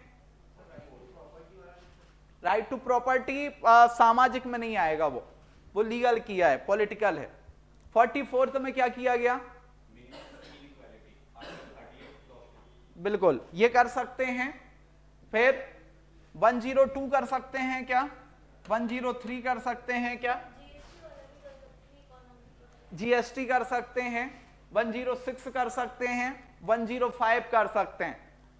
SC/ST के लिए 10 साल के लिए रिजर्वेशन बढ़ाया, उसको डाल सकते हैं। 106 में महिलाओं के लिए अगली लोकसभा में 33% रिजर्वेशन सीट्स का रिजर्वेशन है ना। 102 में ओबीसी के लिए। तो ये सारे अमेंडमेंट बस आपको याद रखना है। यही क्वेश्चन पूछा गया था इंटरव्यू में। एक व्यक्ति से पूछा था, अच्छा ऐसे कुछ 4 से 5 संविधान संशोधन बताइए जो आर्थिक और सामाजिक क्षेत्र में किए गए, है ना। तो बस आपको थोड़े थोड़े थोड़े संविधान संशोधन याद होने चाहिए, बस उन्हीं को क्या कर देना है, मेंशन कर देना है ना। देखो 4 चीजें रट लेना। एक तो आपके आर्टिकल्स सारे पूरे याद नहीं होंगे, लेकिन इतने इंपॉर्टेंट आर्टिकल आपको याद होने चाहिए जिनका बेस बनाकर आंसर लिख सको, ठीक है। दूसरी आपकी शेड्यूल्स, 12 अनुसूचियां, उनमें भी जो अमेंडमेंट्स हुए हैं, कब कौन सी शेड्यूल जोड़ी गई। ओरिजिनल कितनी शेड्यूल्स थी जब कॉन्स्टिट्यूशन बना अपना, 8 थी, अब 12 है। तो किस अमेंडमेंट के थ्रू जोड़ी गई वो याद रखना। फिर उसके बाद सेक्शंस कितने हैं, 22 ओरिजिनल थे, अभी कितने हैं सब क्लॉज के बाद जोड़ के 25 हैं, ठीक है। और लास्ट आपके बचते हैं अमेंडमेंट्स, है ना, जो इंपॉर्टेंट हैं। और 5वां आपका एक और बचता आपके केसेस। जितने भी इंपॉर्टेंट केसेस हुए हैं वो सारे पूछे जा सकते हैं। जैसे एमसी मेहता केस हुआ था, राइट टू एनवायरमेंट मिला, है ना, अभी पूछा था ना 2022 के मेंस में। एक केस का नाम पूछा था कि इस केस के तहत उस समय चीफ जस्टिस कौन थे जिन्होंने ये कोर्ट बोला था। ऐसे क्वेश्चंस भी पूछ लेते हैं। जो पूरा ज्यूरिडिक्शन आता है कोर्ट का, उसमें कोई ना कोई ऐसे एक व्यक्ति होंगे या चीफ जस्टिस होंगे, एक लाइन ऐड कर देते हैं एक्स्ट्रा। जैसे आपने डीवाई चंद्रचूड़ का एक कोट सुना था कि आपका विश्वास संविधान पर हो या ना हो, लेकिन फिर भी संविधान आपके लिए काम करता है, बोला था उन्होंने। ये पूछ लेते हैं कि ये किसका कोट है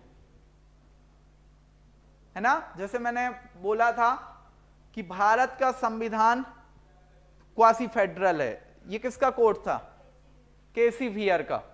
ये 3 मार्कर आया है 2022 में, समझ में आया। तो ये कोर्ट से भी क्वेश्चंस आते हैं, कई बार हमें पता नहीं होते तो फिर हम तुक्का मारते हैं। अब पॉलिटी में तुक्का मारना है तो किसे बोला जाता, father of Indian constitution, BR Ambedkar.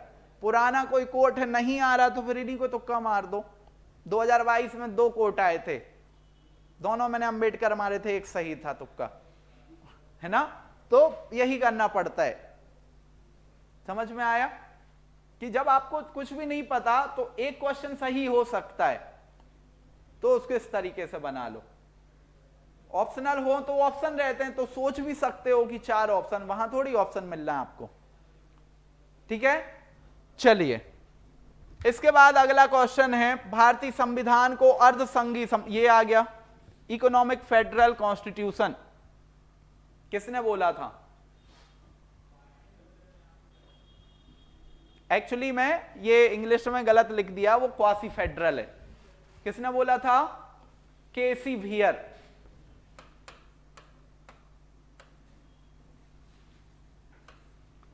ठीक है, क्वासी फेडरल का मतलब क्या है, फेडरल और यूनिटरी के बीच में जो होगा। अब वो कैसे होगा, संघात्मक व्यवस्था और यूनिटरी दोनों के कैरेक्टर्स बताइए क्या क्या होंगे। यदि मैं कहूं कि भारतीय संविधान जो है संघीय व्यवस्था का पार्ट है और मैं कहूं कि यूनिटरी भी है, तो किस तरीके से डिफाइन करोगे इसको। देखो संघीय मतलब जहां सेपरेशन ऑफ पावर होगा, और यूनिटरी मतलब जहां पूरी पावर किसके पास होगी, संसद के पास, सेंटर के पास। तो अब निकाल लो कैरेक्टरिस्टिक्स कहां आएंगे, यूनिटरी के बताइए कैरेक्टरिस्टिक्स। सिंगल सिटीजनशिप होगी, है ना। फिर यहां आर्टिकल्स के थ्रू बताना, जैसे आर्टिकल 249 क्या बोलता है, आर्टिकल 249 इमरजेंसी के टाइम पर स्टेट लिस्ट पर कौन बना सकता है लॉ, पार्लियामेंट बना सकती है। कहीं ना कहीं आपके जो नेशनल इमरजेंसी है वो भी किसका पार्ट है, यूनिटरी सिस्टम का। पूरी पावर किसके पास जा रही है। अब पोस्ट ऑफ गवर्नर कौन अपॉइंट करता है, कौन हटाता है, तो कहीं ना कहीं किसका पूरा यहां पे देखने को मिल रहा है आपको, केंद्र का। तो ये यूनिटरी सिस्टम है आपका, है ना। और फेडरल में क्या सेपरेशन ऑफ पावर है, जैसे स्टेट लिस्ट भी है, फेडरल लिस्ट भी है, कॉन्करेंट लिस्ट भी है, तो सबको अपनी अपनी शक्तियां मिली हुई हैं। समझ में आ रहा है। तो यहां पर दोनों में अंतर लिख सकते हो, तो थोड़े थोड़े पॉइंट्स लिख लो। एक तरफ लिख लो फेडरल के कैरेक्टरिस्टिक्स और एक तरफ लिख लो यूनिटरी के, एकात्म व्यवस्था, और इस तरफ लिख लो फेडरल संघात्मक व्यवस्था।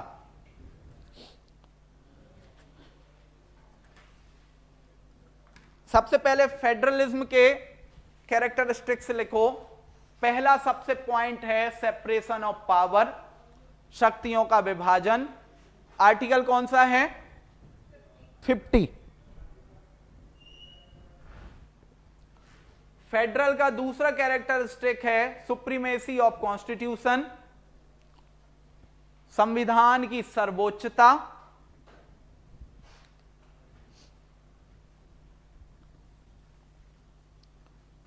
तीसरा है फ्रीडम ऑफ जुडिशरी, न्यायपालिका की स्वतंत्रता। कहां से लिया था ये हमने सोर्स, यूएसए से लिया था, याद रखना है ना। फिर बाइकैमरल सिस्टम, द्विसदनी व्यवस्था, या इसी को क्या बोलेंगे, पार्लियामेंट्री सिस्टम, संसदीय व्यवस्था। अलग अलग है, देखो दोनों को समझो। इंडिपेंडेंट जुडिशरी क्या है, न्यायपालिका स्वतंत्र है, एग्जीक्यूटिव और लेजिस्लेचर का उसके ऊपर कोई भी दबाव नहीं है। इवन वो रिव्यू कर सकती है खुद के निर्णय का भी और पार्लियामेंट के भी निर्णय का। लेकिन इंटीग्रेटेड का पार्ट है एक लाइन में, सबसे नीचे आएंगे डिस्ट्रिक्ट कोर्ट, उससे ऊपर हाई कोर्ट और सबसे ऊपर सुप्रीम कोर्ट। तो इसमें सुप्रीम कौन है, सुप्रीम कोर्ट। ये इंटीग्रेशन है। जैसे माला है, माला के अंदर आप मोती पिरो दो, है ना, तो एक इंटीग्रेटेड सिस्टम बन गया, एक लाइन में है पूरा। समझ में आया। तो इंडिपेंडेंट अलग है अपने, उसमें आपने देखा होगा कि जो कोर्ट की भर्तियां आती हैं वो भी कोर्ट ही निकालता है, पार्लियामेंट नहीं निकालती। कोर्ट की जो भर्तियां वो कौन निकालेगा, कोर्ट ही निकालेगा, इसीलिए इंडिपेंडेंट है। और इंटीग्रेटेड है मतलब एक व्यवस्था सेट है, हायरार्की है, सबसे नीचे डिस्ट्रिक्ट कोर्ट, फिर हाई कोर्ट, फिर सुप्रीम कोर्ट। ये इंटीग्रेशन है, इसको एकीकृत व्यवस्था बोलते हैं। ठीक है, ये आता है, पूछा जाता है, प्री में क्वेश्चन आता है।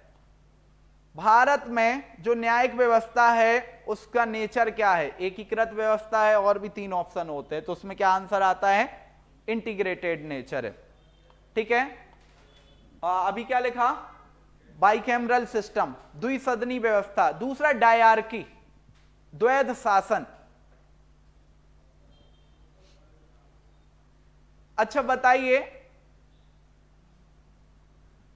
डायआर्की कहां से स्टार्ट हुआ था इंडिया में, कब से स्टार्ट हुआ था? ये एक्ट के थ्रू नहीं, पहली बार डायआर्की कहां से स्टार्ट हुआ था, किसने किया था? किया तो ब्रिटेन ने था, इंडिया में बंगाल में रॉबर्ट क्लाइव, नाम सुना है, पहले गवर्नर थे ये बंगाल के। डायआर्की उस समय क्या होता था द्वैध शासन में, उस समय आप लोगों को पता हो बंगाल में नवाब होते थे, तो ये क्या करते थे, जो ब्रिटिशर्स थे, नवाबों से अपने महीने का कोई ना कोई एक वैल्यू लिया करते थे और उनको सिर्फ नाम मात्र का वहां पर लीडर बना के रख देते थे। उसमें 2 व्यवस्थाएं चलती थी। वहां रेवेन्यू जो होता था वो जनरेट करता था कौन, ब्रिटेन, लेकिन वहां की जो प्रशासनिक व्यवस्था उसका हेड किसको बना दिया जाता था, नवाब को। अब मान लो इन्होंने ज्यादा रेवेन्यू ले लिया तो जनता परेशान होगी, तो वो किससे खफा होगी, किससे के विरुद्ध जाएगी, नवाब के। यहां इनका कोई लेना देना होगा, नहीं होगा। यह कहलाता था उस समय द्वैध शासन। इसको बंद किसने किया फिर उस समय, लॉर्ड वॉरेन हेस्टिंग ने। है ना। लॉर्ड वॉरेन हेस्टिंग बंगाल के पहले गवर्नर जनरल बने थे। यहां कुछ टर्म है, याद रखना, ये भी आपको मैं अभी फैक्ट बता देता हूं, बहुत कंफ्यूजन होता है। भारत में ये वाला जो रीजन था बंगाल, यहां पर ही पहले शासन चलता था पूरा अंग्रेजों का, क्योंकि यहां फ्री ट्रेड करने मिल गया था इन्हें। तो 1765 के तहत पहली बार बंगाल में गवर्नर की पोस्ट आई, क्योंकि उससे पहले हमने 2 युद्ध किए थे, एक प्लासी और एक बक्सर। उसमें फाइनली कौन जीता? अंग्रेज। तो उन्होंने इस एरिया को कैप्चर किया और यहां पर पहली बार पोस्ट बनाई बंगाल का गवर्नर। और बंगाल के पहले गवर्नर कौन बने? पहले गवर्नर बंगाल के रॉबर्ट क्लाइव। रॉबर्ट क्लाइव यहां पर पहले गवर्नर बने। फिर इसी पोस्ट को इन्होंने थोड़ा सा बढ़ाया, है ना, गवर्नर की पावर बढ़ा दी और उसको क्या कर दिया? बंगाल का गवर्नर जनरल। और पहला बंगाल का गवर्नर जनरल कौन था? लॉर्ड वॉरेन हेस्टिंग 1773 के एक्ट, रेगुलेटिंग एक्ट से बना, है ना। अब यहां पर बंगाल के अलावा इन्होंने 2 और प्रेसिडेंसीज बना ली। कौन कौन सी थी? बॉम्बे और मद्रास, है ना। 1773 में रेगुलेटिंग एक्ट आया था, इसके तहत बंगाल के गवर्नर की पोस्ट चेंज करके बंगाल का गवर्नर जनरल कर दिया लॉर्ड वॉरेन हेस्टिंग। 1784 में एक और एक्ट लेके आए, पिट्स इंडिया एक्ट। उस समय ब्रिटेन के पीएम थे विलियम पिट्स, उनके नाम पर कौन सा एक्ट लेके आए? Pitt's India act. और पिट्स इंडिया एक्ट के तहत इन्होंने यहां पे बॉम्बे प्रेसिडेंसी और मद्रास प्रेसिडेंसी को किसके अंडर में कर दिया? बंगाल प्रेसिडेंसी के अंदर में कर दिया। और जब फाइनली 1833 में अगला एक्ट आया, है ना, तो इस एक्ट, चार्टर एक्ट आने लगे थे। फिर चार्टर एक्ट जब आया 1833 का, तो इस पोस्ट का नाम बदल दिया गया। जो बंगाल का गवर्नर जनरल था, उस पोस्ट का नाम क्या कर दिया? भारत का गवर्नर जनरल। और भारत के गवर्नर जनरल कौन बने पहले? William Bentinck. कौन बने? विलियम बेंटिक, जिन्होंने सती प्रथा समाप्त की थी भारत में। उनकी हेल्प किसने की थी? राजा राम मोहन राय ने। ठीक है। फिर आया 1857 का रिवोल्ट। 1857 की क्रांति के बाद 1858 में एक एक्ट आया और इस एक्ट के तहत जो पोस्ट थी गवर्नर जनरल की भारत के, वो हटा दी और पहले वायसराय कौन बने?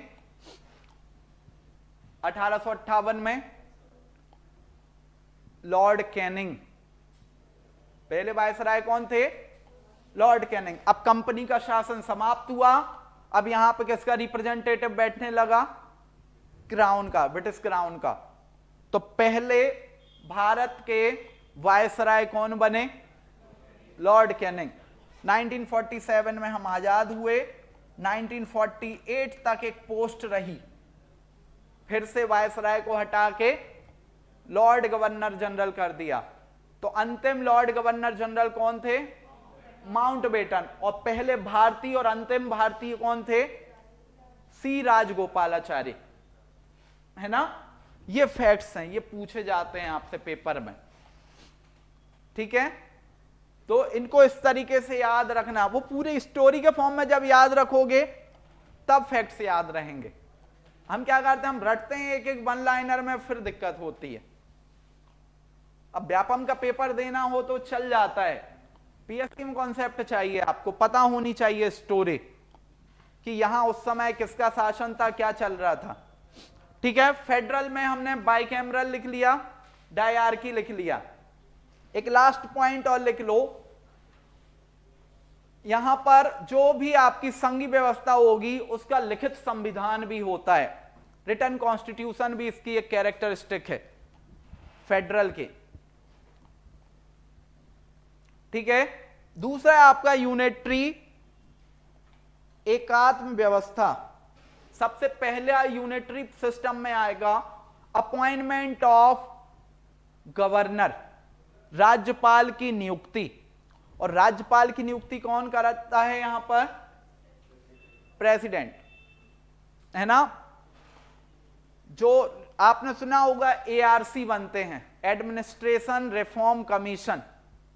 जो फर्स्ट एआरसी था उसमें कहा गया था कि राज्यपाल यदि पॉलिटिकल बैकग्राउंड का ना हो तो बहुत अच्छा है, नहीं तो क्या होता है, बार बार राष्ट्रपति शासन लग जाता है, काम नहीं करने देता। मान लो सेंटर में बीजेपी है, यहां कांग्रेस है, तो गवर्नर क्या करेगा, काम नहीं करने देगा राज्य सरकार को। जैसा अभी हो रहा है, विवाद चल रहा है पश्चिम बंगाल में, ममता बनर्जी हैं सीएम और जो बीजेपी के एक्स कभी रहे होंगे वो बोस जो हैं वो क्या हैं, गवर्नर हैं, और बीजेपी से तो वैसे ही नहीं बनती ममता बनर्जी की, तो कहीं ना कहीं बहुत परेशानियां हो रही हैं।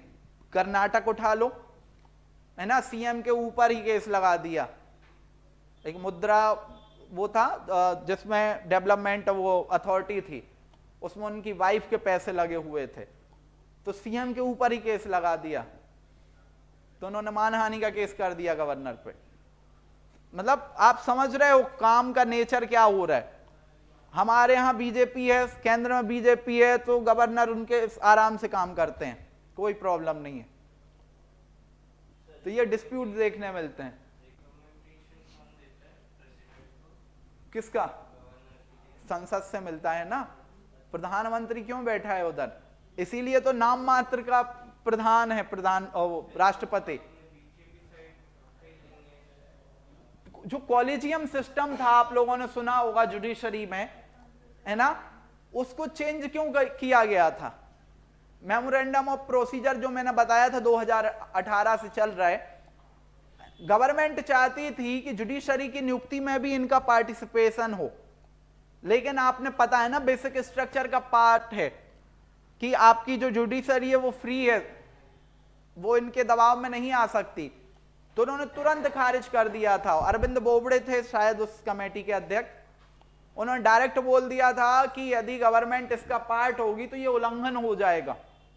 तो एनजेएसी का नाम सुना होगा आप लोगों ने, national judicial appointment commission, 99th constitutional amendment 2015 में खारिज कर दिया था उसमें सुप्रीम कोर्ट ने उसको, क्योंकि उसमें गवर्नमेंट पार्टिसिपेट कर रही थी और जुडिशरी के किसी भी फैसले में गवर्नमेंट का कोई रोल नहीं होगा, इसीलिए। अच्छा, दूसरी जगह एक ये भी है कि जुडिशरी का काम सिर्फ क्या है, रिव्यू करना, लॉ नहीं बना सकती वो। लॉ कौन बनाएगा, पार्लियामेंट। अब उसको भी समझ लो, SC/ST एक्ट याद है 1989 का, 1989 में SC/ST एक्ट था, उसका एक सेक्शन था, धारा, उसमें परिवर्तन किया गया। उसमें परिवर्तन यह किया गया कि कोई व्यक्ति मान लो जो SC/ST से है, किसी सवर्ण व्यक्ति के ऊपर केस लगाता है, तो क्या होता है, उसमें बिना जांच के पहले गिरफ्तारी होती है, और जब तक फाइनल डिसीजन नहीं आ जाता वो व्यक्ति को छोड़ा नहीं जाएगा। अब चाहे वो जांच 20 साल चलती रहे, 23 साल चलती रहे। छिंदवाड़ा के एक व्यक्ति थे जिन्हें उसमें केस लगा, उनके ऊपर झूठा केस था, 20 साल तक ट्रायल चलता रहा, बाद में पता चला कि वो गिल्टी नहीं थे, उनका कोई दोष नहीं था, लेकिन 20 साल कहां रहे, जेल में। सुप्रीम कोर्ट ने इसको क्या कर दिया, खारिज कर दिया कि पहले जांच होगी फिर क्या होगा, सजा होगी। लोग सड़कों पर उतर आए कि इस तरीके से होगा तो फिर जो सवर्ण ग्रुप है उनके तो कभी केस लगेगा ही नहीं उनके ऊपर। सवर्ण मतलब जो SC/ST के अलावा या OBC के अलावा जनरल कैटेगरीज में आते हैं ना, सवर्ण बोलते हैं।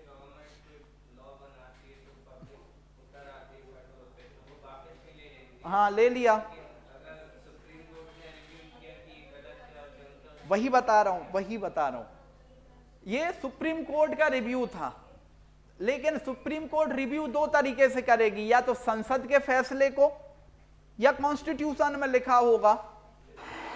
अब यहां पर केंद्र सरकार ने उसको फिर से चेंज कर दिया और कह दिया कि पहले क्या होगी, गिरफ्तारी होगी, फिर जांच होगी, और ये लाइन ऐड कर दी एक्ट में।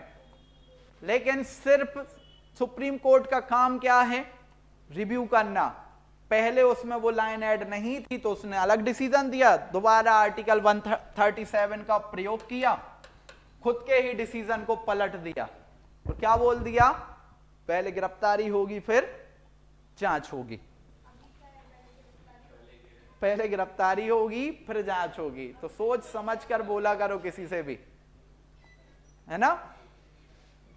तो ये है, उसके लिए अब अलग से जो यही है वो, यही एक्ट है वो, है ना, यही एक्ट इसी को बोलते हैं SC ST एक्ट। हरिजन का मतलब है नारायण हरि के जन, ये टर्म दिया था किसने, महात्मा गांधी ने, ठीक है। तो यहां पे समझ में आया। यूनिटरी में अपॉइंटमेंट ऑफ गवर्नर सबसे पहला पॉइंट आएगा, आर्टिकल 249 लिख लो यूनिटरी में। आर्टिकल 249 क्या कहता है, power of parliament on state list, राज्य सूची पर संसद की शक्ति।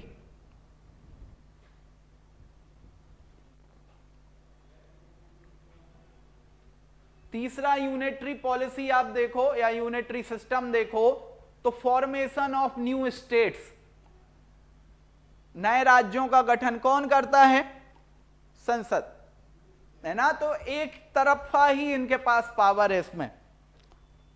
फिर चौथा, आपात उपबंध, इमरजेंसीज, कितनी इमरजेंसीज हैं, 3, कौन कौन सी, नेशनल,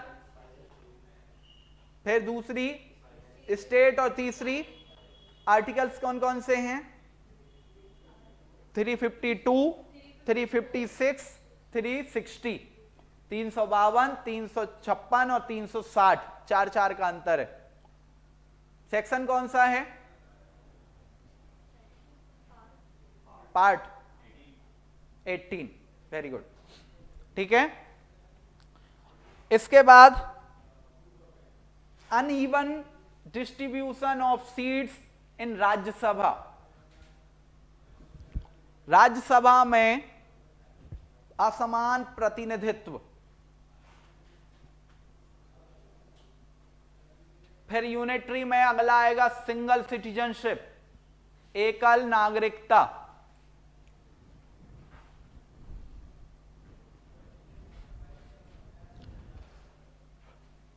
इसके अलावा एक और ऐड कर सकते हो, रेसिडुअल पावर, अपशिष्ट शक्तियां। किस आर्टिकल में अपशिष्ट शक्तियां, आर्टिकल 248। अच्छा, रेसिडुअल पावर्स क्या होती हैं,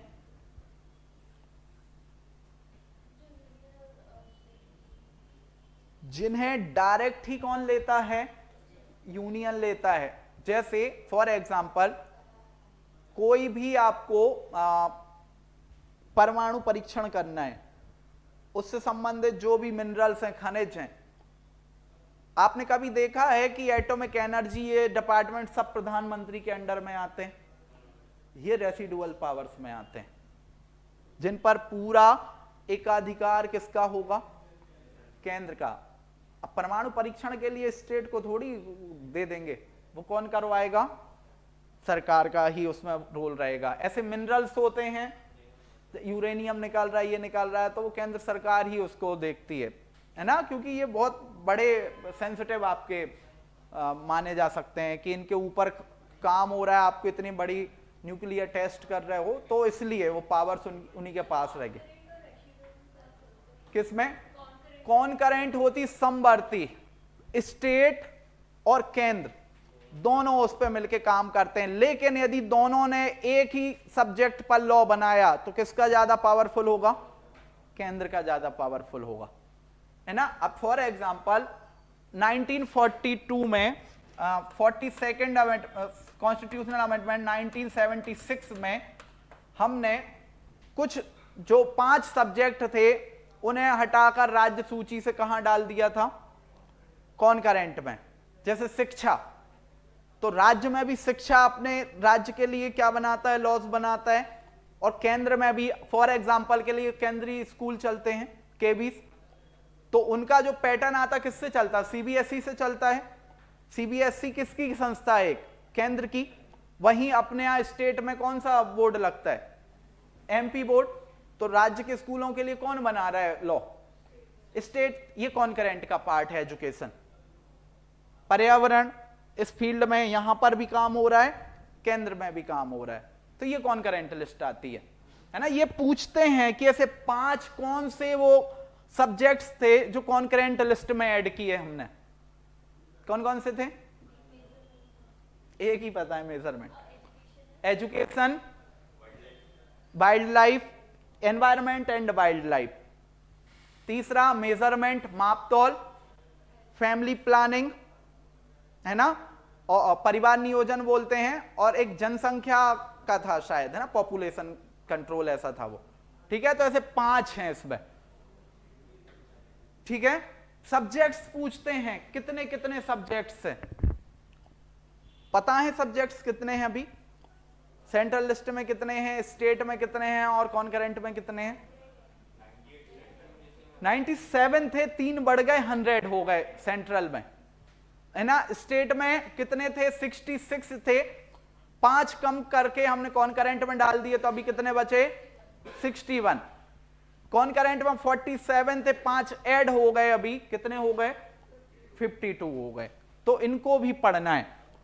ठीक है, इवन कभी कभी शेड्यूल पढ़ते हो, जैसे 73rd कॉन्स्टिट्यूशनल अमेंडमेंट और 74th कॉन्स्टिट्यूशनल अमेंडमेंट, एक पंचायती राज व्यवस्था जोड़ी गई थी और दूसरी आपके अर्बन प्लानिंग के लिए जोड़ा गया था। तो उनकी अनुसूचियां जो हैं उनमें सब्जेक्ट हैं।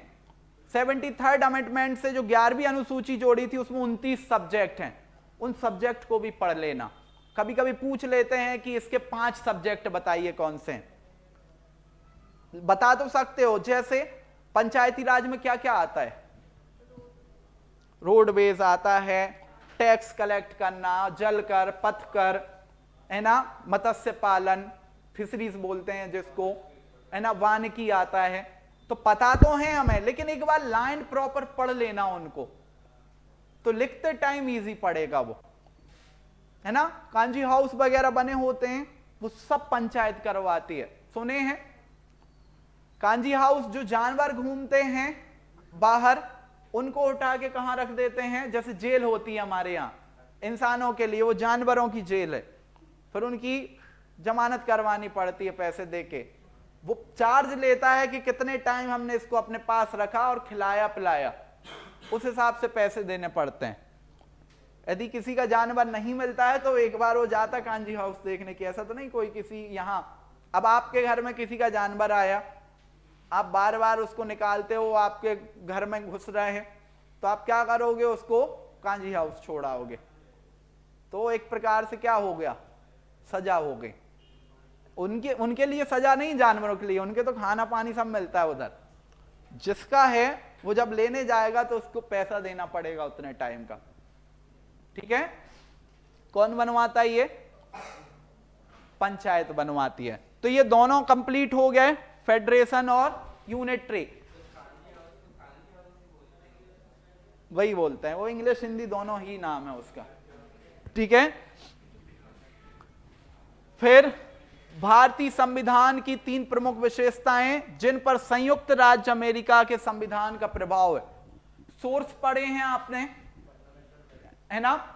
इन सोर्सेस में हमने टोटल तो हमने 60 देशों के संविधान से कुछ ना कुछ लिया, लेकिन मेजर सोर्सेस जो लिए हैं वो कुछ ही हैं। तो उसमें से भी अमेरिका से क्या क्या लिया ये पूछा है, बताइए।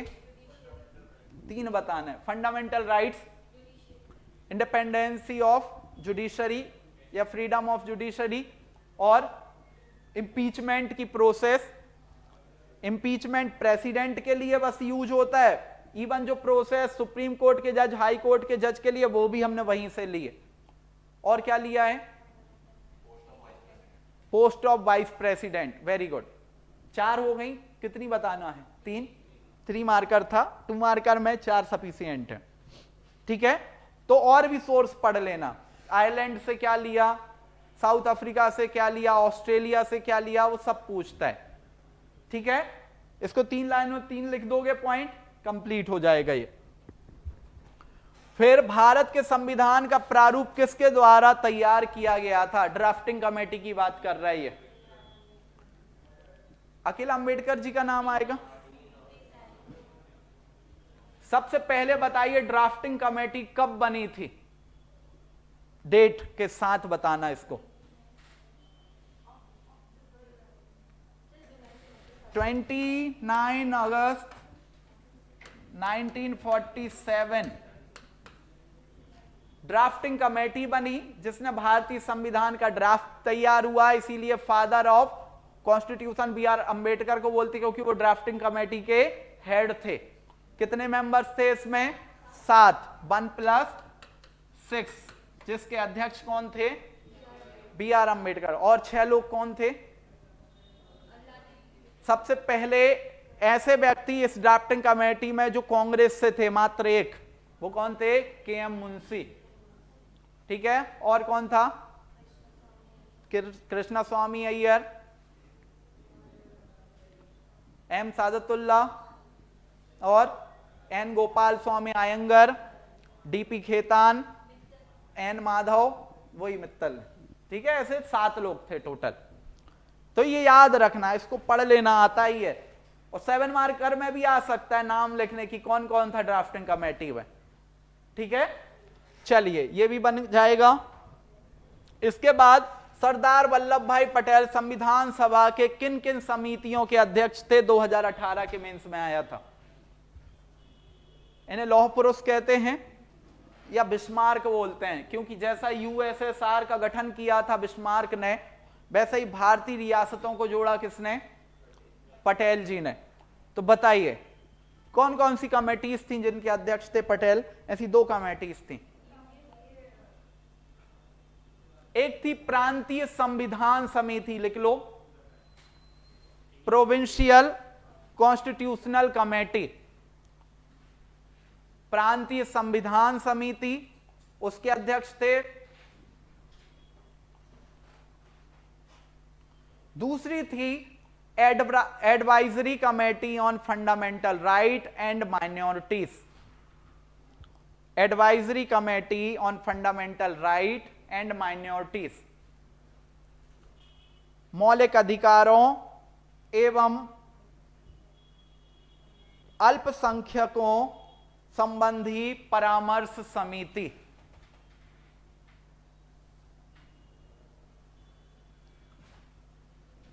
ठीक है।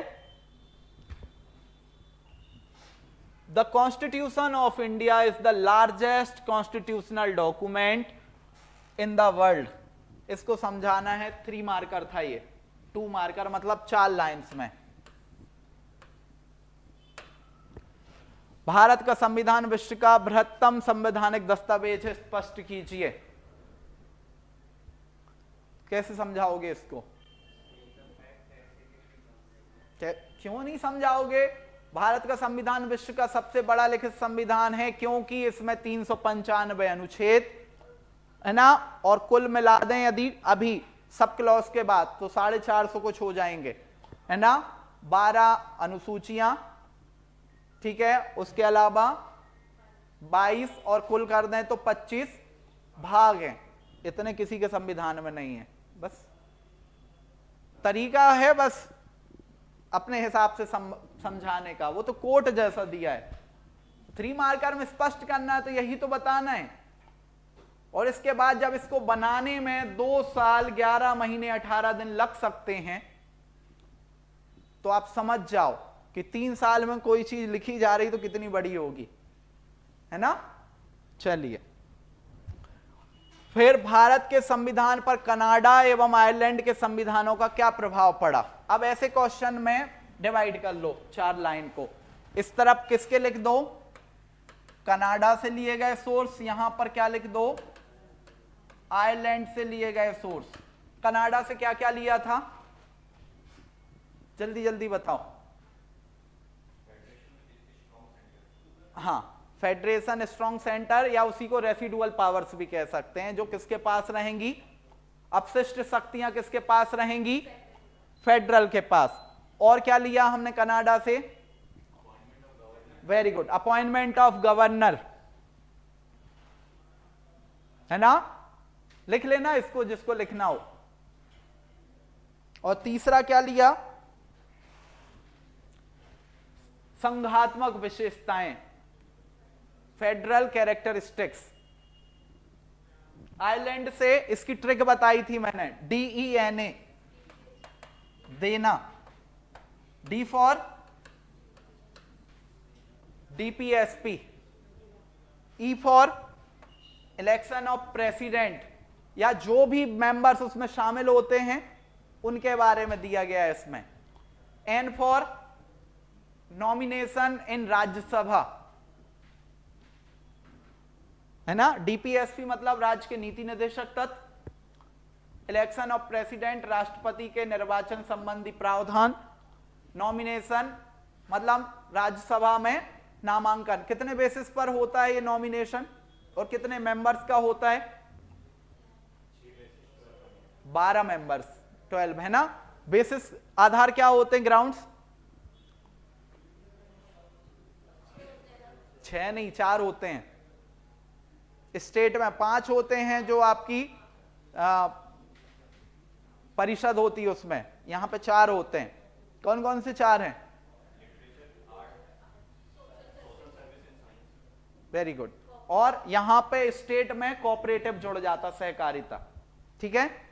और allocation of seats in Rajya Sabha, ठीक है, नॉमिनेशन और एलोकेशन दोनों राज्यसभा में। ये कहां से लिया हमने, आयरलैंड से। सीटों का, राज्यसभा में सीटों का आवंटन किस बेसिस पर होता है, पॉपुलेशन।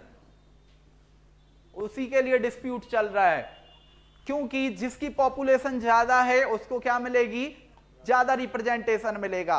अब हुआ यह है कि हमने जो नई पॉलिसी लेके आए थे जनसंख्या कंट्रोल के लिए, आंध्र प्रदेश और तमिलनाडु ऐसे स्टेट हैं जिनकी पॉपुलेशन कंट्रोल हो गई है, फर्टिलिटी रेट कम है क्योंकि पढ़े लिखे राज्य हैं। तो कह रहे हैं कि यदि इस पॉपुलेशन के आधार पर आप प्रतिनिधित्व देने वाले हो तो हमारा तो लॉस हो जाएगा, क्योंकि उन्होंने क्या किया, पॉपुलेशन कंट्रोल की, बाकी स्टेट्स की बढ़ते जा रही, बिहार जैसे राज्य तो पावर में आगे हो जाएंगे, है ना। तो उसका डिस्प्यूट चल रहा है, समझ में आया। कभी कभी कुछ चीजें नकारात्मक भी हो जाती हैं। उन्होंने तो पॉपुलेशन कंट्रोल की लेकिन रिप्रेजेंटेशन कम हो रहा है उनका, क्योंकि पॉपुलेशन के आधार पर क्या दे रहे हैं, रिप्रेजेंटेशन। समझ में आ गया, है ना। तो इस तरीके से ये आपका डायरेक्ट आंसर हो जाएगा। आर्टिकल 14 क्या दिया है, इक्वालिटी तो है, टर्म क्या है, क्या प्रयोग करते हैं अपन उसको, विधि का शासन, है तो इक्वालिटी, है ना, पर टर्म क्या उपयोग करते हैं, विधि का शासन। लिख लो इसको, अंडर द इक्वालिटी, इसको कहते हैं इक्वालिटी बिफोर लॉ, विधि के समक्ष समानता या समता। समानता और समता में अंतर पता है ना, इक्विटी और इक्वालिटी। इक्वालिटी मतलब सब बराबर, इक्विटी मतलब जिसको जिस हिसाब से जरूरत है, जैसे रिजर्वेशन, आपको भूख लगी है 2 रोटी खाओगे, आपसे ज्यादा किसी को भूख लगी उसको 4 रोटी देना पड़ेगा, ये इक्विटी है, जिसकी जितनी नीड है।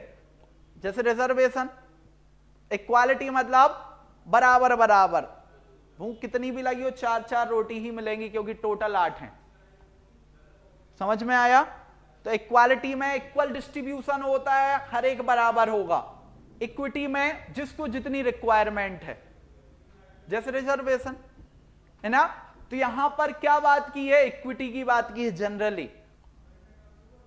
क्योंकि रिजर्वेशन यदि है यहां पर हमारे यहां तो इक्विटी के फॉर्म में है, जिसको जितनी जरूरत है। इक्वालिटी इसीलिए तो ये नेगेटिव नेचर में है ना, जो ब्रिटेन से हमने लिया गया है वो नेगेटिव नेचर में है, क्योंकि इक्विटी की बात कर, रिजर्वेशन है। हमारे यहां रिजर्वेशन कास्ट के ऊपर चलता है, इसलिए नेगेटिव फॉर्म में है, और दूसरी जगह उसके ग्राउंड अलग अलग है। या तो माइनॉरिटीज होते हैं जिनकी जनसंख्या कम होती है, या फिर रेसिज्म चलता है वहां पर, जैसे अमेरिका में, है ना। और हमारे यहां जबकि क्या बनी हुई है, पहले वर्ण व्यवस्था थी, फिर कास्ट बन गई और उनके अंदर सब कास्ट आ गई। समझ गए? इस तरीके से ये चल रहा है।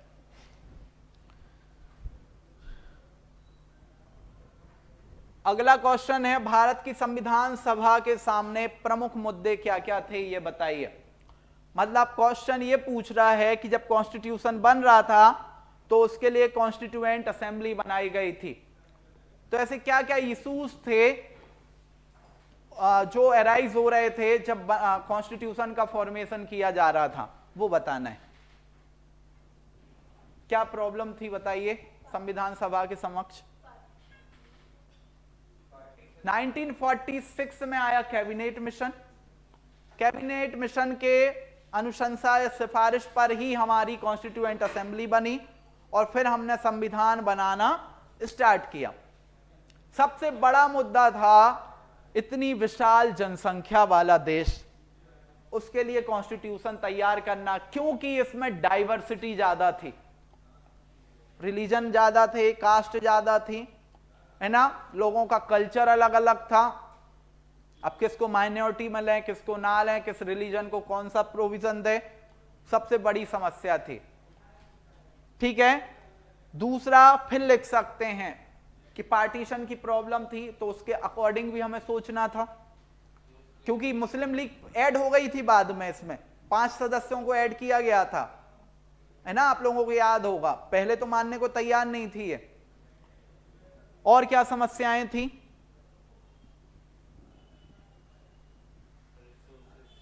सोर्सेस की समस्याएं थी। क्या फंडामेंटल राइट्स को वरीयता दी जाए या डीपीएसपी को वरीयता दी जाए? फिर फाइनली हमने क्या किया, बैलेंस कर दिया, है ना। ह्यूमन राइट्स के बारे में क्या विचार रखे जाएं? अच्छा, फंडामेंटल राइट्स और ह्यूमन राइट्स के बारे में अंतर पता आप लोगों को क्या होता है? ह्यूमन राइट्स वो राइट्स हैं जो आपको मानव होने के नाते मिले हैं, ये यूनिवर्सल हैं, हर देश में लागू होंगे। फंडामेंटल राइट्स आपके देश पर डिपेंड करते हैं, अलग अलग देश के लिए अलग अलग फंडामेंटल राइट्स होंगे। हो सकता है आपके यहां स्वच्छ वातावरण या एनवायरनमेंट का प्रोविजन हो, दूसरे देश में ना हो, पर मानव अधिकार तो सबको, जीने का अधिकार मानव होने के नाते सबको है ना। तो एक मुद्दा ये था। अगला मुद्दा ये था कि गांधी जी मानते थे, रूरल डेवलपमेंट के बारे में बात करते थे, और नेहरू जी किसके बारे में बात करते थे? अर्बन डेवलपमेंट के। तो उनके बीच डिस्प्यूट था। गांधी जी कहते थे सबसे नीचे गांव को सशक्त कर दो, अपने आप पूरा राष्ट्र सशक्त हो जाएगा। नेहरू जी कहते थे एक शहर को सशक्त करो, आसपास के गांव अपने आप क्लस्टर बेस में क्या हो जाएंगे, एम्पावर हो जाएंगे। तो इन आइडियोलॉजीज के बीच डिस्प्यूट था, है ना। इन सारे डिस्प्यूट्स को ही हमें इसमें लिखना है कि संविधान सभा के समक्ष ये मुद्दे थे। ठीक है, समझ में आया? इस तरीके से बस आपको एक पेज में ही लिखना है, मतलब 11 लाइंस में। इंट्रोडक्शन लिखोगे 5 से 6 लाइंस में आप प्रॉपर इसको समझा सकते हो। ठीक है। इसके बाद भारतीय सर्वोच्चता भारत में शासकीय व्यवस्था का मौलिक तत्व है, समझाइए। Federal supremacy is the fundamental element of government system in India, explain. बताइए जनरली क्या समझाना है इसमें? शासकीय व्यवस्था, है ना। शासकीय व्यवस्था में किसकी बात कर रहा है ये? संघीय सर्वोच्चता। तो पहली बात तो ये कैरेक्टरिस्टिक्स कहां से ली हमने? कनाडा से, अभी पढ़ा। संघात्मक विशेषता कहां से ली? जहां सशक्त क्या होगा? केंद्र होगा। अब देखो हम इसमें आलोचना तो करते ही हैं कि वो एकात्म की तरफ बढ़ता है, लेकिन जरूरी क्यों है? क्योंकि हमें पूरी व्यवस्था को एकीकृत व्यवस्था में चलाना है। यदि केंद्र सशक्त नहीं होगा तो हम बाकी के और जो विश्व उनसे प्रतिस्पर्धा में पिछड़ जाएंगे, फिर हम केंद्र राज्य में ही उलझे रह जाएंगे। तो उसके लिए जनरली दो तरीके से यहां पे फेडरलिज्म चलता है, एक कॉम्पिटेटिव फेडरलिज्म है ना। कॉम्पिटेटिव फेडरलिज्म क्या कहता है? प्रतिस्पर्धात्मक संघात्मक व्यवस्था, राज्य और केंद्र एक दूसरे के साथ मिलकर चलें और एक स्वस्थ वातावरण बनाएं और एक दूसरे से प्रतिस्पर्धा करें जो स्वस्थ हो। जैसे आप दो दोस्त पढ़ते हो तो नंबर ज्यादा लाना एक दूसरे से, लेकिन ये नहीं कि इसके कम आएंगे तो मुझे खुशी होगी, वो इसलिए कि दोनों के नंबर ज्यादा हैं, 19-20 का ही फर्क रहे बस, इस तरीके से, है ना। तो ये होता है कॉम्पिटेटिव फेडरलिज्म। दूसरा होता है आपका कॉम्पिटेटिव के बाद जिसमें आपने प्रतिस्पर्धा कर ली, कोऑपरेटिव फेडरलिज्म। कोऑपरेटिव मतलब क्या होता है? समन्वय के साथ आगे बढ़ना। फॉर एग्जाम्पल ऐसी पॉलिसीज बनाई जाए केंद्र के द्वारा जिनके सेंटर में कौन हो? स्टेट हो। मतलब हमेशा सेंटर ओरिएंटेड पॉलिसीज नहीं बनना चाहिए, है ना। जैसे जीएसटी है तो उसमें टैक्स का बंटवारा हो तो वो भी बराबर बराबर हो राज्यों में। इस तरीके से संघात्मक व्यवस्था चलेगी, है ना। इसको समझाना है इसमें हमें। तो हम संघात्मक व्यवस्था के कैरेक्टरिस्टिक्स बता देंगे कि क्यों जरूरी है, और लास्ट में हम कंक्लूजन में कोऑपरेटिव फेडरलिज्म को भी डाल सकते हैं और कॉम्पिटेटिव फेडरलिज्म को भी डाल सकते हैं, ये पॉजिटिव हो जाएगा। समझ में आया? इसके बाद है आपका आर्टिकल 320A में कौन सा प्रोविजन है? 3 मार्कर है, 2 मार्कर है। वेरी गुड, एडमिनिस्ट्रेटिव ट्रिब्यूनल्स, है ना। कौन सा भाग है ये? 14A।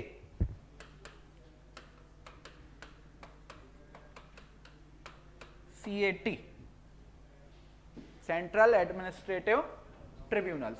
ठीक है, ये डायरेक्ट क्वेश्चंस हैं, आपको आर्टिकल्स पता हैं तो आप इसको कर लोगे। फिर 42वें संविधान संशोधन को स्पष्ट कीजिए। इसको मिनी कॉन्स्टिट्यूशन कहा जाता है। मैक्सिमम अमेंडमेंट्स इसी में हुए। कौन था इस समय? इंदिरा गांधी जी, है ना। बताइए कौन कौन से इसमें अमेंडमेंट्स हुए थे? सबसे पहले तो बताइए प्रियम्बल में क्या अमेंडमेंट हुआ था? 3 टर्म जोड़े थे, SPA। S फॉर समाजवादी मतलब सोशलिस्ट, P फॉर पंथ निरपेक्ष मतलब सेक्युलरिज्म, और A फॉर अखंडता मतलब इंटीग्रिटी। 3 टर्म जोड़े थे, समाजवादी, पंथ निरपेक्ष और अखंडता। हिंदी के ट्रिक है वो, है ना, इंग्लिश में लिखना तुम। कौन कौन सा है? सोशलिस्ट, फिर सेक्युलरिज्म और तीसरा इंटीग्रिटी। ये कहां जोड़े? प्रियम्बल में, प्रस्तावना में। इसके बाद लोकसभा का टेन्योर 5 साल से बढ़ाकर कितना कर दिया गया? 6 साल। सेम विधानसभाओं का टेन्योर 5 साल से बढ़ाकर कितना कर दिया गया? 6 साल कर दिया गया। फिर फंडामेंटल ड्यूटीज जोड़ी गई ऑन द रिकमेंडेशन ऑफ स्वर्ण सिंह कमेटी। कितनी थी मूल ओरिजिनल? 10 थी, अब 11 है। फिर वो शिक्षा वाली जोड़ दी गई 86 कॉन्स्टिट्यूशनल अमेंडमेंट 2002 से। फिर इसके बाद और क्या किया गया? कॉन्करेंट लिस्ट में कितने सब्जेक्ट ऐड किए गए? स्टेट से हटाकर 5 अपन ने अभी डिस्कस किए। और बताइए 42nd अमेंडमेंट में और क्या किया गया? और कुछ याद आ रहा है?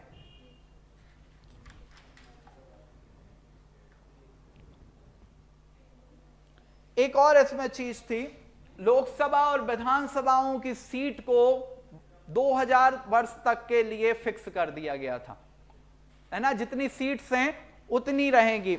मतलब 2002 में जब डिलिमिटेशन कमीशन बना, अगला वाला चौथा, उसने 2026 तक के लिए फिक्स किया। अभी 26 में फिर चेंज होंगी, है ना। तो यहां पे याद रखना ये सारे प्रोविजंस थे किसमें? 42nd अमेंडमेंट 1976 में। और उस समय कौन थी प्रधानमंत्री? इंदिरा गांधी। इसे मिनी कॉन्स्टिट्यूशन क्यों कहते हैं, है ना। अच्छा, एक चीज और भूल गया मैं, आर्टिकल 43A, आर्टिकल 39A और आर्टिकल 40A में भी क्या किया गया? अमेंडमेंट किए गए, है ना।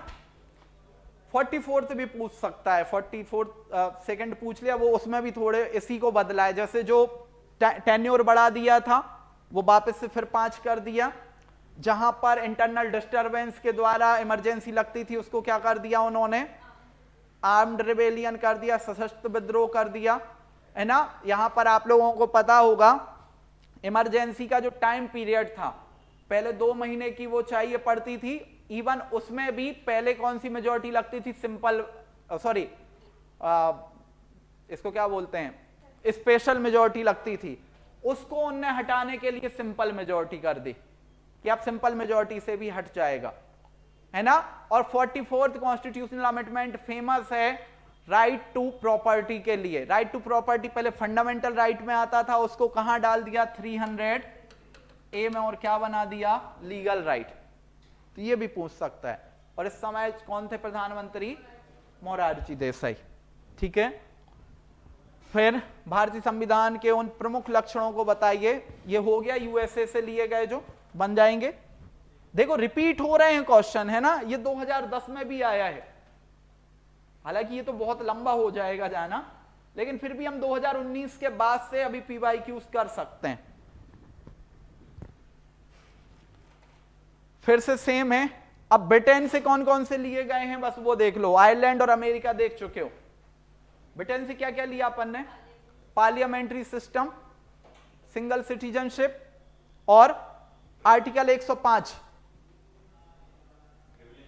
प्रिविलेजेस ऑफ पार्लियामेंट, है ना। ये आपके सारे क्या हैं, प्रोविजंस हैं, ये डाल सकते हैं इसमें।